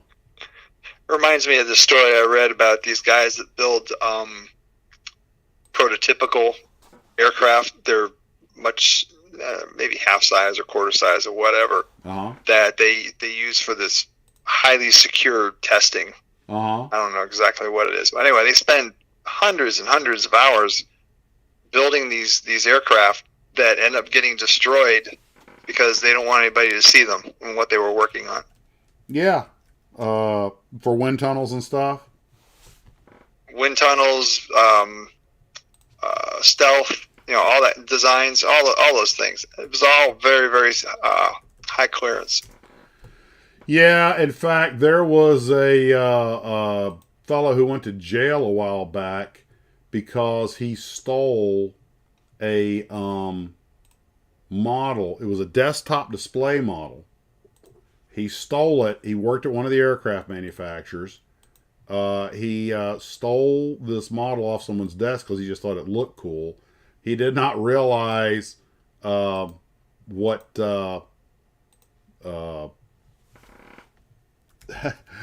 he just didn't realize that this is a secure item. He thought it was just like, oh, it's just a desktop display model. I get my kid will like that, or that'll look cool in my house. He had no appreciation for what he was grabbing, and boy, did he get schooled when the cops showed up. What did it turn out to be? Any idea? I think it was early stealth, but it was quite a while back. But yeah, you don't just go grabbing a model off of a desk, and and you don't realize that the model makers had to have security background checks and everything else because they had to get the original drawings and stuff to make the models from. And these were not wind tunnel test models; these were just desktop display models. Okay, I'm having a little trouble processing something here, so stay with my train of thought on this, all right? You got an aircraft. Yeah, that's a very dark path. You got yourself a secret aeroplane, and you got to keep that aeroplane a secret because it's a secret aeroplane. So let's make some desktop display models to put on people's desks so people can see them. Government logic. Oh, well. That's it? But you do see the kind of counterintuitive nature of making a display model of a secret airplane. Okay. Okay, you got to get where I'm going with this. I do, but I was expecting a lot more of a story. I wasn't making a story, I was making a point. Now, if you want a story, who wants to hear a flying story? Ooh, me. And Ken speaks for the realm. For those who don't know, I got in around 3 a.m. this morning after a very exciting few days on the road. And for anybody that happened to see the weather in Florida last night, I was in it. Or more to the point around it. Oh, no, we were in it. It was very noisy and lots of flashing lights. By the way, doing it again tonight, but it's moved out. If the screen goes blank, we just get hit by light. I actually went out to check the mail today, just like an hour before the broadcast, the live stream, and it was. And I was like, yeah, that's far enough away. I took about 4 steps out the door, heard kaboom, and I walked right back in. Nothing in the mailbox. It won't wait till tomorrow. So we wind up coming down and they change our route. And you got to understand that in Florida, now we get lines that move through that are predictable, but we also get a lot of pop-up stuff. All the humidity, we've got water on both, large bodies of water on both sides, the winds moving mostly easterly. So Florida has more thunderstorms annually than any other place on the planet, over 150,000 a year. Now, and summertime season's here. So we're going to trying to get into Orlando from New York, White Plains, Westchester, and I had warned the people it's going to get bumpy. I had an in-flight sitting down, but long story short, they brought up sent us, we're going to send you around the back of all this weather and come into Orlando via Tampa. I'm like, good idea. Sounds like a plan. Well, as the fates would have it, they send us out towards Tallahassee, down around central western part of Florida. We actually passed not far from Gainesville, and We start making, and we're finally getting close. And we got plenty of extra fuel. We got Jacksonville's an alternate, which happens to have a line of weather sitting on it at the time, which, oh well, life happens, right? Aviation happens, baby. Weather happens. So we're only 38 or 40 miles from the airport. And the weather's to the left of us, weather to the right of us, and nothing but rain ahead. We're going to get through. And then, for reasons I don't understand, Orlando went into hold. So we're getting tossed around pretty good in just from regular old-fashioned turbulence where we're at. And we're like, yeah, we're not going to go in a holding pattern here. So they send us way back up towards Jacksonville. Fortunately, that weather had moved out, so Jacksonville's pretty much clear. And I'm orbiting, I'm in a holding pattern, and I'm telling the first officer, I can see where my house is from here. That's my house down there. And I'm thinking, And, because if we diverted Jacksonville, that's it, I'm going home. We'd gone Waycross, Gainesville, Jacksonville, flew all the way to Orlando, back up, just flying around in circles, watching the fuel closely, and just going, Jacksonville Airport is right there. And then they wound up sending us out over the Atlantic and bringing us in that way over Daytona. So our passengers got the lumpy, bumpy North Florida tour. And we got in, of course, once we got around, there's no problem, landed without any problems. And then, had insult to injury. We figure, okay, we've landed in Orlando. Hooray, we're heroes. Let's go to the gate and park and go home. And it's late at night. And somebody from another airline blocked the alleyway. They pushed back off their gate, and I don't know if they had a problem or what, but they blocked the alleyway to our gate, and no one could raise them on the radio. So we spent a half hour waiting for this Yakapuck to get his acting gear and bug out. I was not in my happiest mood. And apparently the passengers, understandably, were just about, at their wits' end. Well, after bouncing around for 2.5 hours and a 30-minute wait on the ground, a lot of people had to do what humans have to do, right? Not a shock. So when they tell us, okay, he's out of the way, you can go park, I'm like, okay, folks, please take your seats. And she's like, we got them lined up for both lavatories. So I got to wait. And what am I supposed to tell them? No, don't go, So I literally told the controller, everybody's up in the back. I'm trying to, what do you want me to do?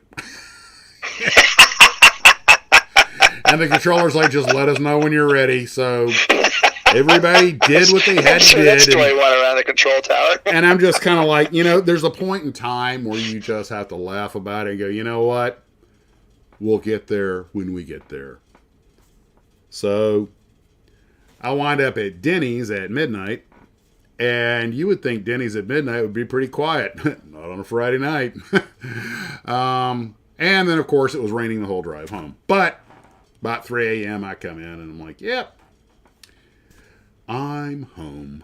Successful mission, And you take the good with the bad, but that's just the way it goes. And they need to put horns in airplanes. I tell you what, I was actually telling them, send an ops vehicle over there to flash the lights at that guy and have him answer the phone. And the ramp is a non-controlled area, so he's not obligated to be on the radio. So I was like, thanks, dude. Well, if somebody gets out in front of him and starts waving, flashlights around, you might think something's going on. Yeah. Yeah, it was kind of an e-ticket ride for a while. It actually didn't get that bad. It was just constant. And, I'm a middle-aged man. You shake me, I'm going to have to go, go. So I'm totally sympathetic. And I thought about saying something like, folks, you take your seats over in the park. But you know what? They've been waiting 3 hours. I'm just going to wait till they're done. And I'm the captain. I can do that. Did you announce that? I told them, folks, we can't move until everybody's back in their seats, and and I was like, you know what? If they're not in a rush, what the heck, What am I supposed to do, No, you cannot do what the human body has to do. You must be seated now and writhe in pain until we get to the... Nah, folks, just go ahead. Anyway, at least you're not stealing model airplanes off my desk. At least there wasn't a stampede to get out of the plane to the bathroom. Well, and that's the other thing. Since you brought that one point up, and I'm sure a lot of you guys are familiar with this, is that if they had all sat down and waited, when everybody stands up to go to the lavatories, they block the door to get out. So you wind up with the same delay. Just at least this one, I mean, it's just, nobody has to suffer in pain and wait. It's just, it's like when we're bumping along and we're getting bounced. I actually took a picture. I don't have it anymore, but I took a picture at Boston Logan Airport. And to give you an idea how serious I am about this, we were taxiing out of Logan, and about 7 airplanes out in front of us. I think it was Southwest, comes to a stop, locks the brake, and says, "Hey, this is airline so-and-so. We've got to stop a passenger because somebody had to go to the bathroom. We've got a passenger up." That's the buzzword. We've got a passenger up. That just means somebody went to the bathroom, right? And the feds won't give us any relief on this, so we can't move the airplane. I think there needs to be a little relief on that, but that's another story. Get the joke? A little relief. But that's another story. Anyway, long story short.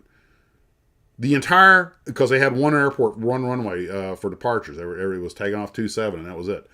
So every airplane had to set its brakes and wait until that passenger on that plane that was corking the taxi, the only taxiway to that runway, was done and sat down, and then we could all move again. So for 5 or 6 minutes, effectively, departures at Boston Logan stopped. What are you supposed to do? Blame the person for being human? Oh, well. Anyway, so back to models. Let's see. Where were we at? I think that was all the stuff I had prepared for this evening's live stream. So that leaves it to you guys. What you got on your mind? I know a couple of you sent me some ideas for stuff on the live stream that I probably couldn't find in the email. I'm getting a little behind. I've been working so much lately and only got a couple of days off. I go right back on Monday. So let's see what's going on. I picked the wrong day to stop taking amphetamines. That's from the movie Airplane. And, uh-huh. I was working on the airliner group build, getting an early start on it, and I started for background music. I started using the theme to Airplane for part of it. I was like, hey, for some of these airplanes, that actually works pretty good. You guys are going to love some of the builds. I'm not going to show you because I don't want to spoil it, but some of the airliner builds that some of the folks have done and the dioramas and stuff are really, really good. I was like, wow. They went the extra mile. And also I got started putting together the Canadian build video, and that's not due for a while. That's what's the date today? The 21st. So that's got 3. We got about a week left before the airliner build wraps up, and then we got a couple more weeks for the Canadian build. And if folks are behind, I can always put it back a little bit. Remember, this is all in fun. It's not a homework assignment. You don't have to, we can do it whenever we want to. And, Chuck made it an interesting comment. I wonder if you've ever had this problem.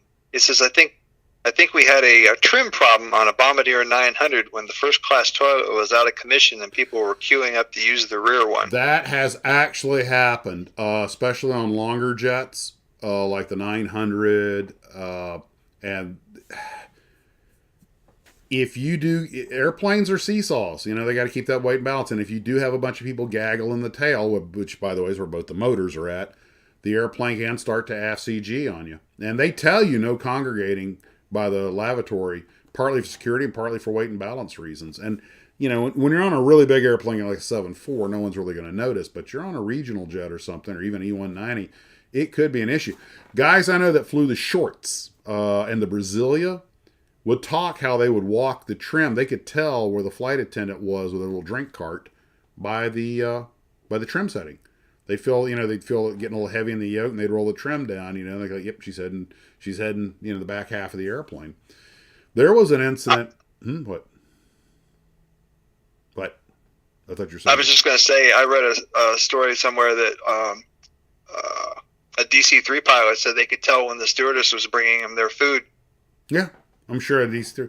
Yes, I have seen Highway in the Sky. No Highway, or No Highway in the Sky, and The High and the Mighty, and Island in the Sky. I love those movies. I have most of them on DVD. In fact, I'm using the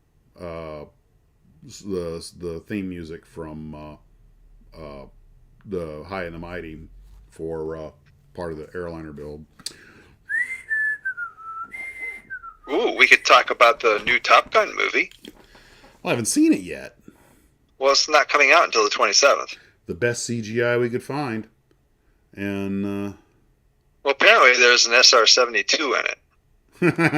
Well, according to what we've seen on the promos, yeah, and because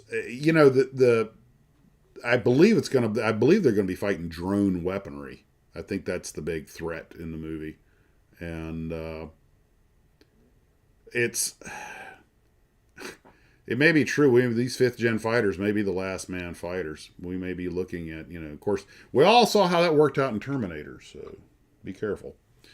And, but we'll see. I'm sure it'll be a very entertaining movie.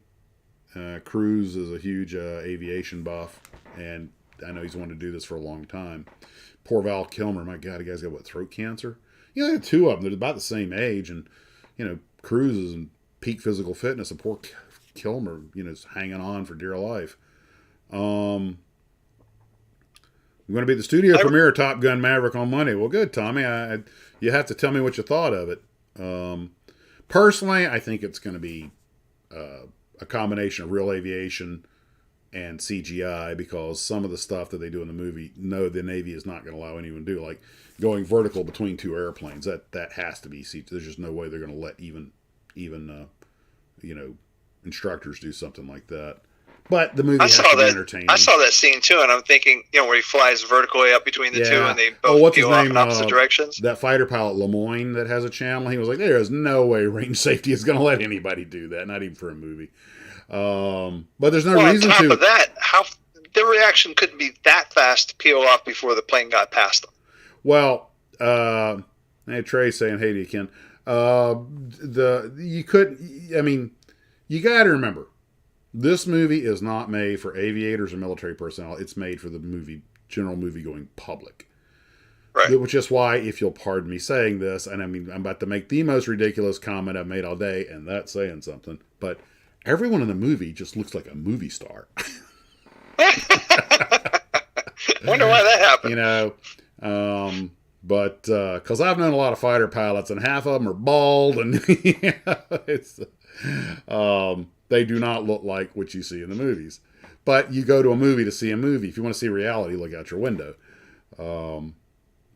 But anyway, I'm sure the movie is going to be a lot of fun. The original was fun. What they need to do with the original movie, make it a lot better, just cut out every scene with Kelly McGillis. And just stay, in fact, cut out every scene that doesn't have an airplane in it. And then you've got yourself a pretty good 22-minute movie. And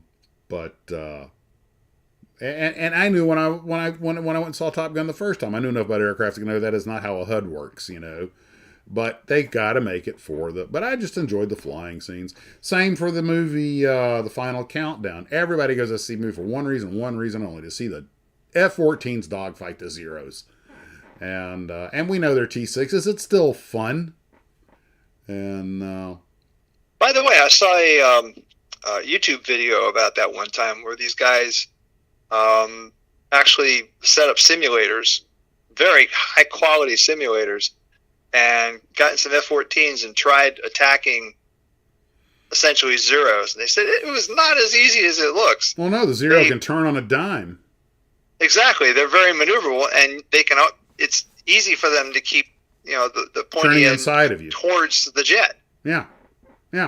That's how one SBD managed to fight off about 5 Zeros. There was a famous fairly well-known battle over the Pacific.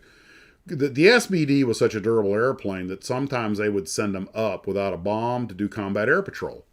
And they were slow, but deadly, thus SBD. And this one of them got bounced by 4 or 5 Zeros, and he kept turning inside them. And the reason he was able to keep turning, first off, he didn't have a bomb. Remember, the SBD is designed to carry a bomb, and he was light on fuel. So he was a lot more agile and able to maintain a higher energy state than he would have if he was out trying to dive bomb a ship. So he also had a rear gunner. And the pilot, what some of the SBD pilots did, I don't know if this one did, was there's 250 calibers in the cowling, and some of them would pull one of the guns to lighten the airplane. And you got to remember, on the thin power margins of a World War II piston engine dive bomber, an 80-pound gun and a couple hundred pounds of ammo, that was a pretty substantial amount of weight to remove from the airplane. Now, this guy, I think, still had both guns, but the point I'm getting at is that the Zeros that come screaming in, Zero gets above 250, 300 miles an hour. It's not very agile at all. it's really maneuverable below that speed and below 15,000 feet. So, but the SBD also has a big, generous, high-lift wing on it. So every time they would come, he would turn to face them, blast with the guns, they'd break, and he'd turn inside them because they had their speed generated.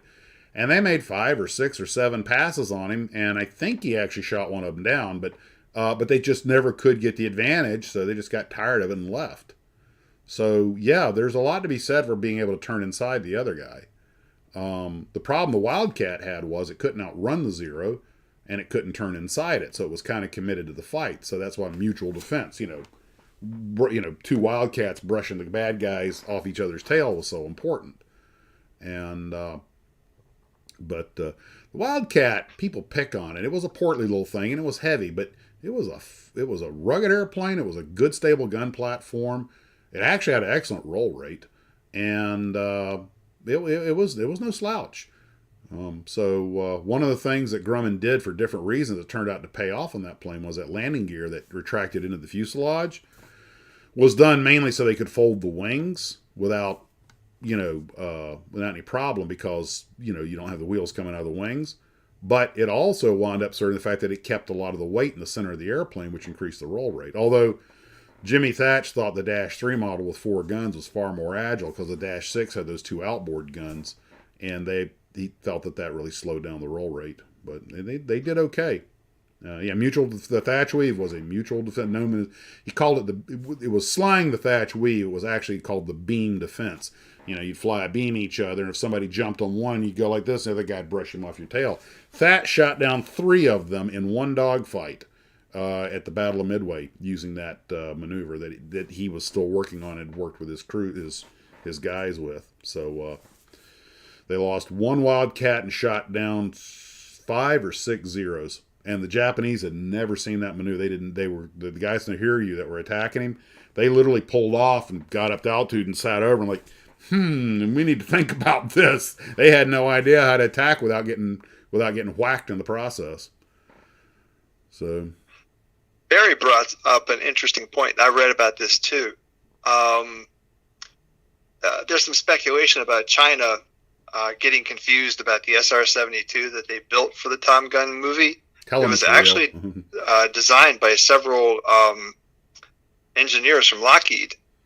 Oh, that shocks me that a secret airplane would come from Lockheed. Yeah. So the Chinese were kind of thinking, this looks like a new airplane that they're coming up with, and it kind of was, sort of, but it was never designed to be a real military aircraft. It was just a set for the aircraft for the movie. Well, don't tell them that. Let them sweat it out.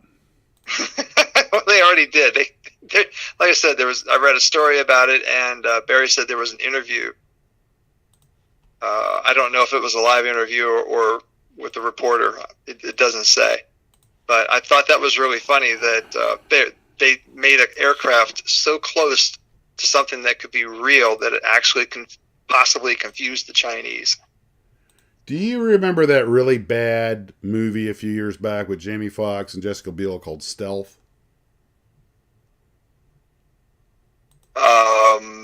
About that aircraft that had artificial intelligence in one of them? Yes, that's it. Yeah, got hit by lightning and decided it was going to think for itself. Yes, I'm going to go psychotic because I was hit by lightning. Lightning is like their new radiation. Well, throwing a picture of the concept SR-72 up here. It's a cool looking airplane. Anyway, the fighters, the stealth, the fighters they were flying in that movie, the swept forward wings and everything, and they did make these really excellent Hollywood full scale props. And of course, all the movie star fighter pilots are wearing these jumpsuits, these flight suits that are form fitted and make them look all sexy and everything. And I'm kind of like, yeah, jumpsuits do not do what I think you. They do not do what I think you think they do. Anyway, photographs, stills from that movie, still to this day circulate the internet. Air Force, Navy playing with new stealth fighter. I'm like, oh my God, guys, that's from a bloody movie. Why not just show a picture of the Starship Enterprise? I've seen those too. I think the same thing. So how stupid well, I take that back. Yeah, don't underestimate the public's capacity for, and don't get me wrong, I don't want to pick on people. I mean, not everybody's an aviation aficionado. But that's our job to educate them. But anyway, if you had built more models as a kid, you wouldn't get fooled like this. But, oh, man. Hey, by the way, Ken, did anybody ever make a model of the Miami Vice Daytona Spider that wasn't a real spider? The what? It wasn't a spider. I'm sorry. What? No, not Daytona. What was that car in the first season of Miami Vice that was a beefed up Corvette? I think it was supposed to be a Ferrari Daytona Spider or something like that, or Ferrari. Gosh, remember, cars aren't my strength. No in a couple idea of seconds, what you're talking about. You remember the first season of Miami Vice? Miami Vice, Sonny Crockett, Tubbs, Ricardo, and Tubbs. You know. I remember the show. I don't remember the car. The first, they always had a cool car. The second season, I think, was they had a Ferrari Testarossa that Ferrari Enzo gave them because he was infuriated that the supposed Ferrari they were using in the first season was a dressed up Corvette. Don't remember.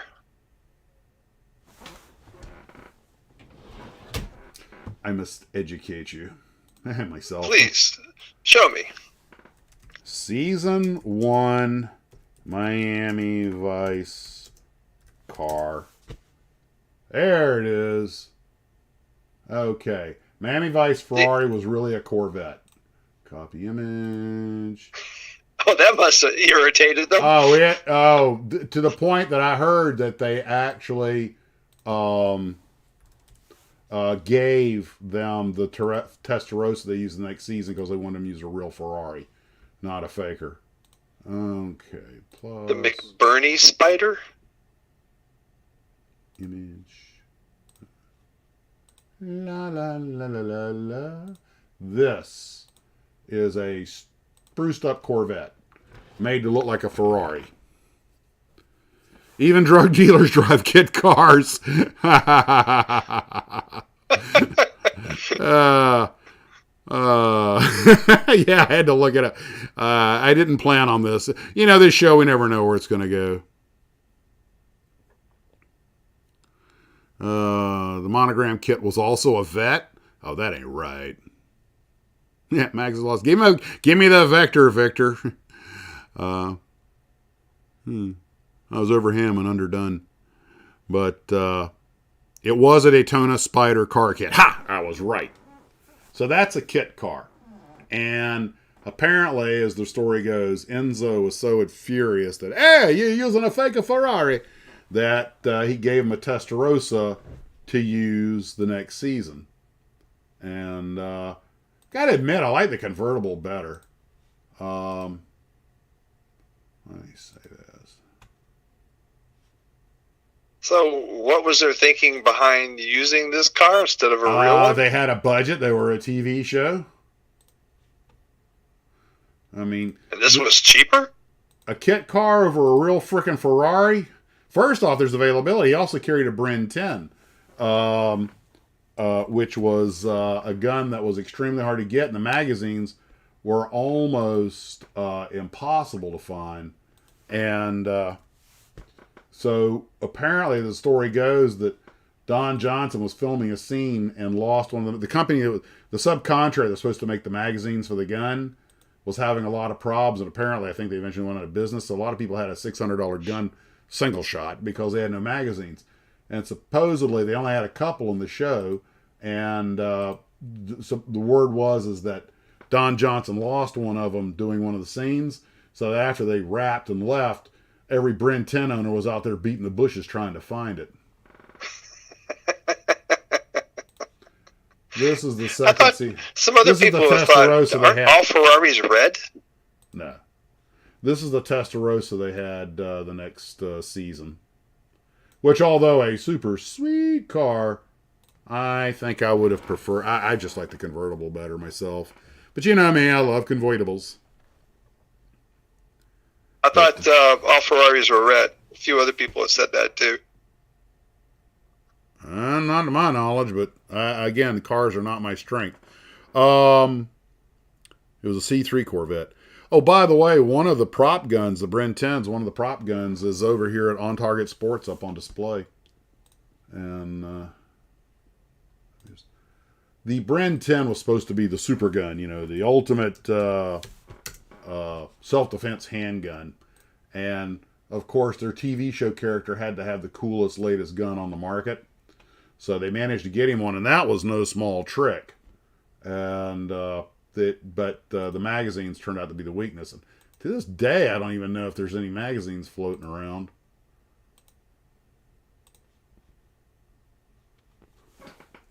Couldn't somebody just make some? You would have thought somebody would have gone to business, but they never sold that many Bren 10s. And magazines, believe it or not, are actually surprisingly expensive to produce. And difficult, at least to have them work properly.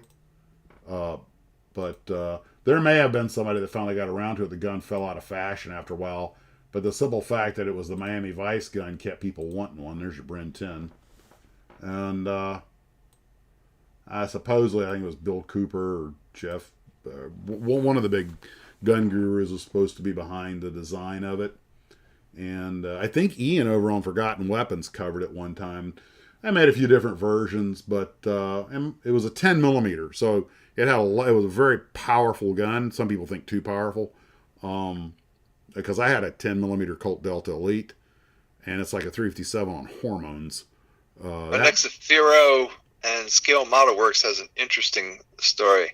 So they used the real Daytona on the first episode, and when the real owner of the car saw what they were doing with it, he demanded his car back, and they had to run out and get the kit car.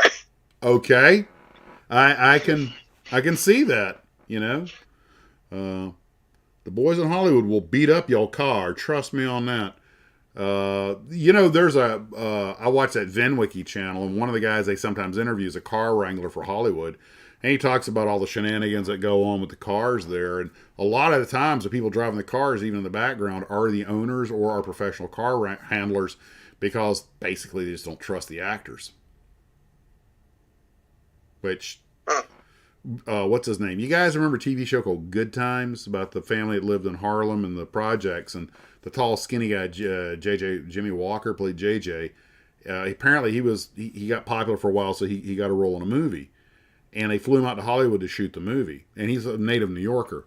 And he was supposed to drive a car a short distance across the set. He put it in reverse and backed it up and almost ran over the camera crew. And they were like, Jimmy, what are you doing? He goes, and they didn't realize, even though he's like in his 20s, he didn't know how to drive. He was from New York. He took the bus and the subway everywhere. And apparently, people from major cities, it wasn't uncommon for them not to know how to drive. I wouldn't mind a Bren 10 just as a keepsake. I mean, most of my guns are safe queens anyway. Ken, about the only time I go to the range is when you're with me. Yep. Pretty much the same for me now, too. Shooting bullets. Let me put it this way. For a box of ammo, one box of Factory 45 ACP, I can pretty much buy the Tamiya kit of my choice. For 3 boxes of ammo, which is how long are the range? An hour and a half? I can buy any Tamiya kit I want. Oh, yeah. For 3 boxes of ammo, I can rent a Cessna 172 for half an hour. I can't do much in a half hour. I can't even bring myself to laugh at that one. 1911, best handgun ever in 45 ACP. Got one in the locker. I carried a 1911 for a PD gun for years. Well, me, I'm an old guy. I believe in the big bullet theory. Yeah, I've heard rumors of what it costs to park in Manhattan. Yeah. Well, somebody I know that lived in Boston was getting $400 a month. He didn't have a car. He was getting $400 or $500, and this is we're going back 20 years. He was getting about $500 a month to rent the parking space in his condo because somebody worked nearby. I was like, okay. I was in New York back in the early 80s, and we were walking around, downtown New York. We were there for a convention, and I saw lots of parking signs saying $200 a month. Yeah. Back then, we thought that was insane. Yep. Check primer prices. Yeah. Yeah, imagine. I used to reload, and by the way, there's somebody out there to figure out how to make his own primers. I'm like, dude, there's a time when you best just spend the money. I think I still got a box of large bore pistol primers laying around here I never used. God knows what they're worth now. You know, it's one reason I'm afraid to go to the range, Ken. I'm kind of like, man, ammo is only getting more valuable every day. Oh, yeah. Well, finally, it's starting to become available again. You even see sales every once in a while. Ooh. I remember that famous little meme thing of the little girl and the computer shouting over her shoulder, and somebody put up, Dad, I found some 22 long rifle. I haven't seen that. Oh, yeah. Even that stuff's not cheap. Well, you know, the 1911, the old trusty dusty government 45 automatic, is the basis for almost every autoloader that's come since, including the famous Browning High Power. The first quote-unquote really new gun to come out was the Glock.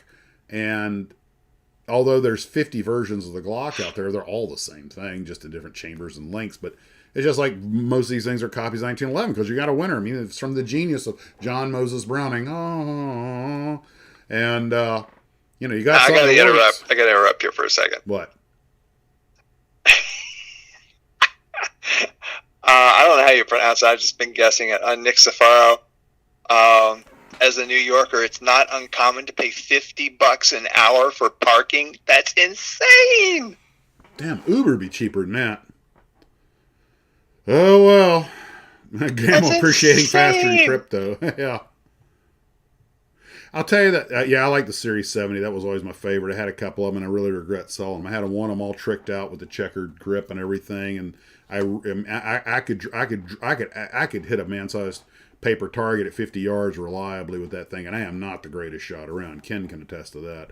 But anywho, long and the short of it, though, is that it works, it's simple, and you can reinvent the wheel all you want, but I'm just like, you know, I'm comfortable with it. It works. It's just there's no, you know, and I mean, I don't have you go virtually any semi-auto out there, and they're more or less, you pull them all apart pretty much the same way.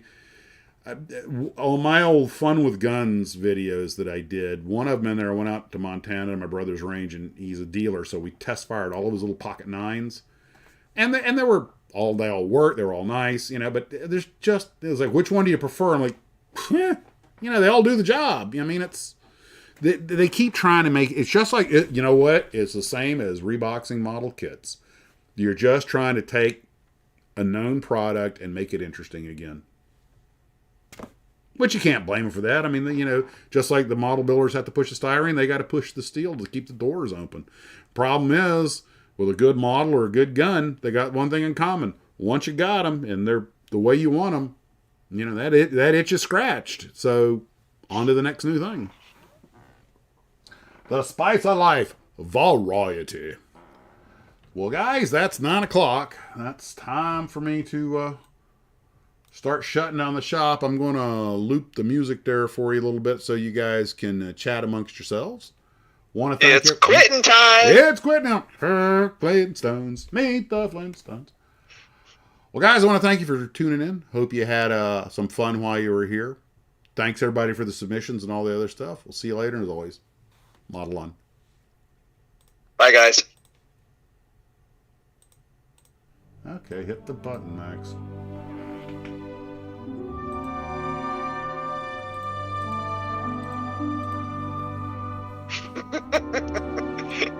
$50 an hour, I'd hire somebody to drive my car around.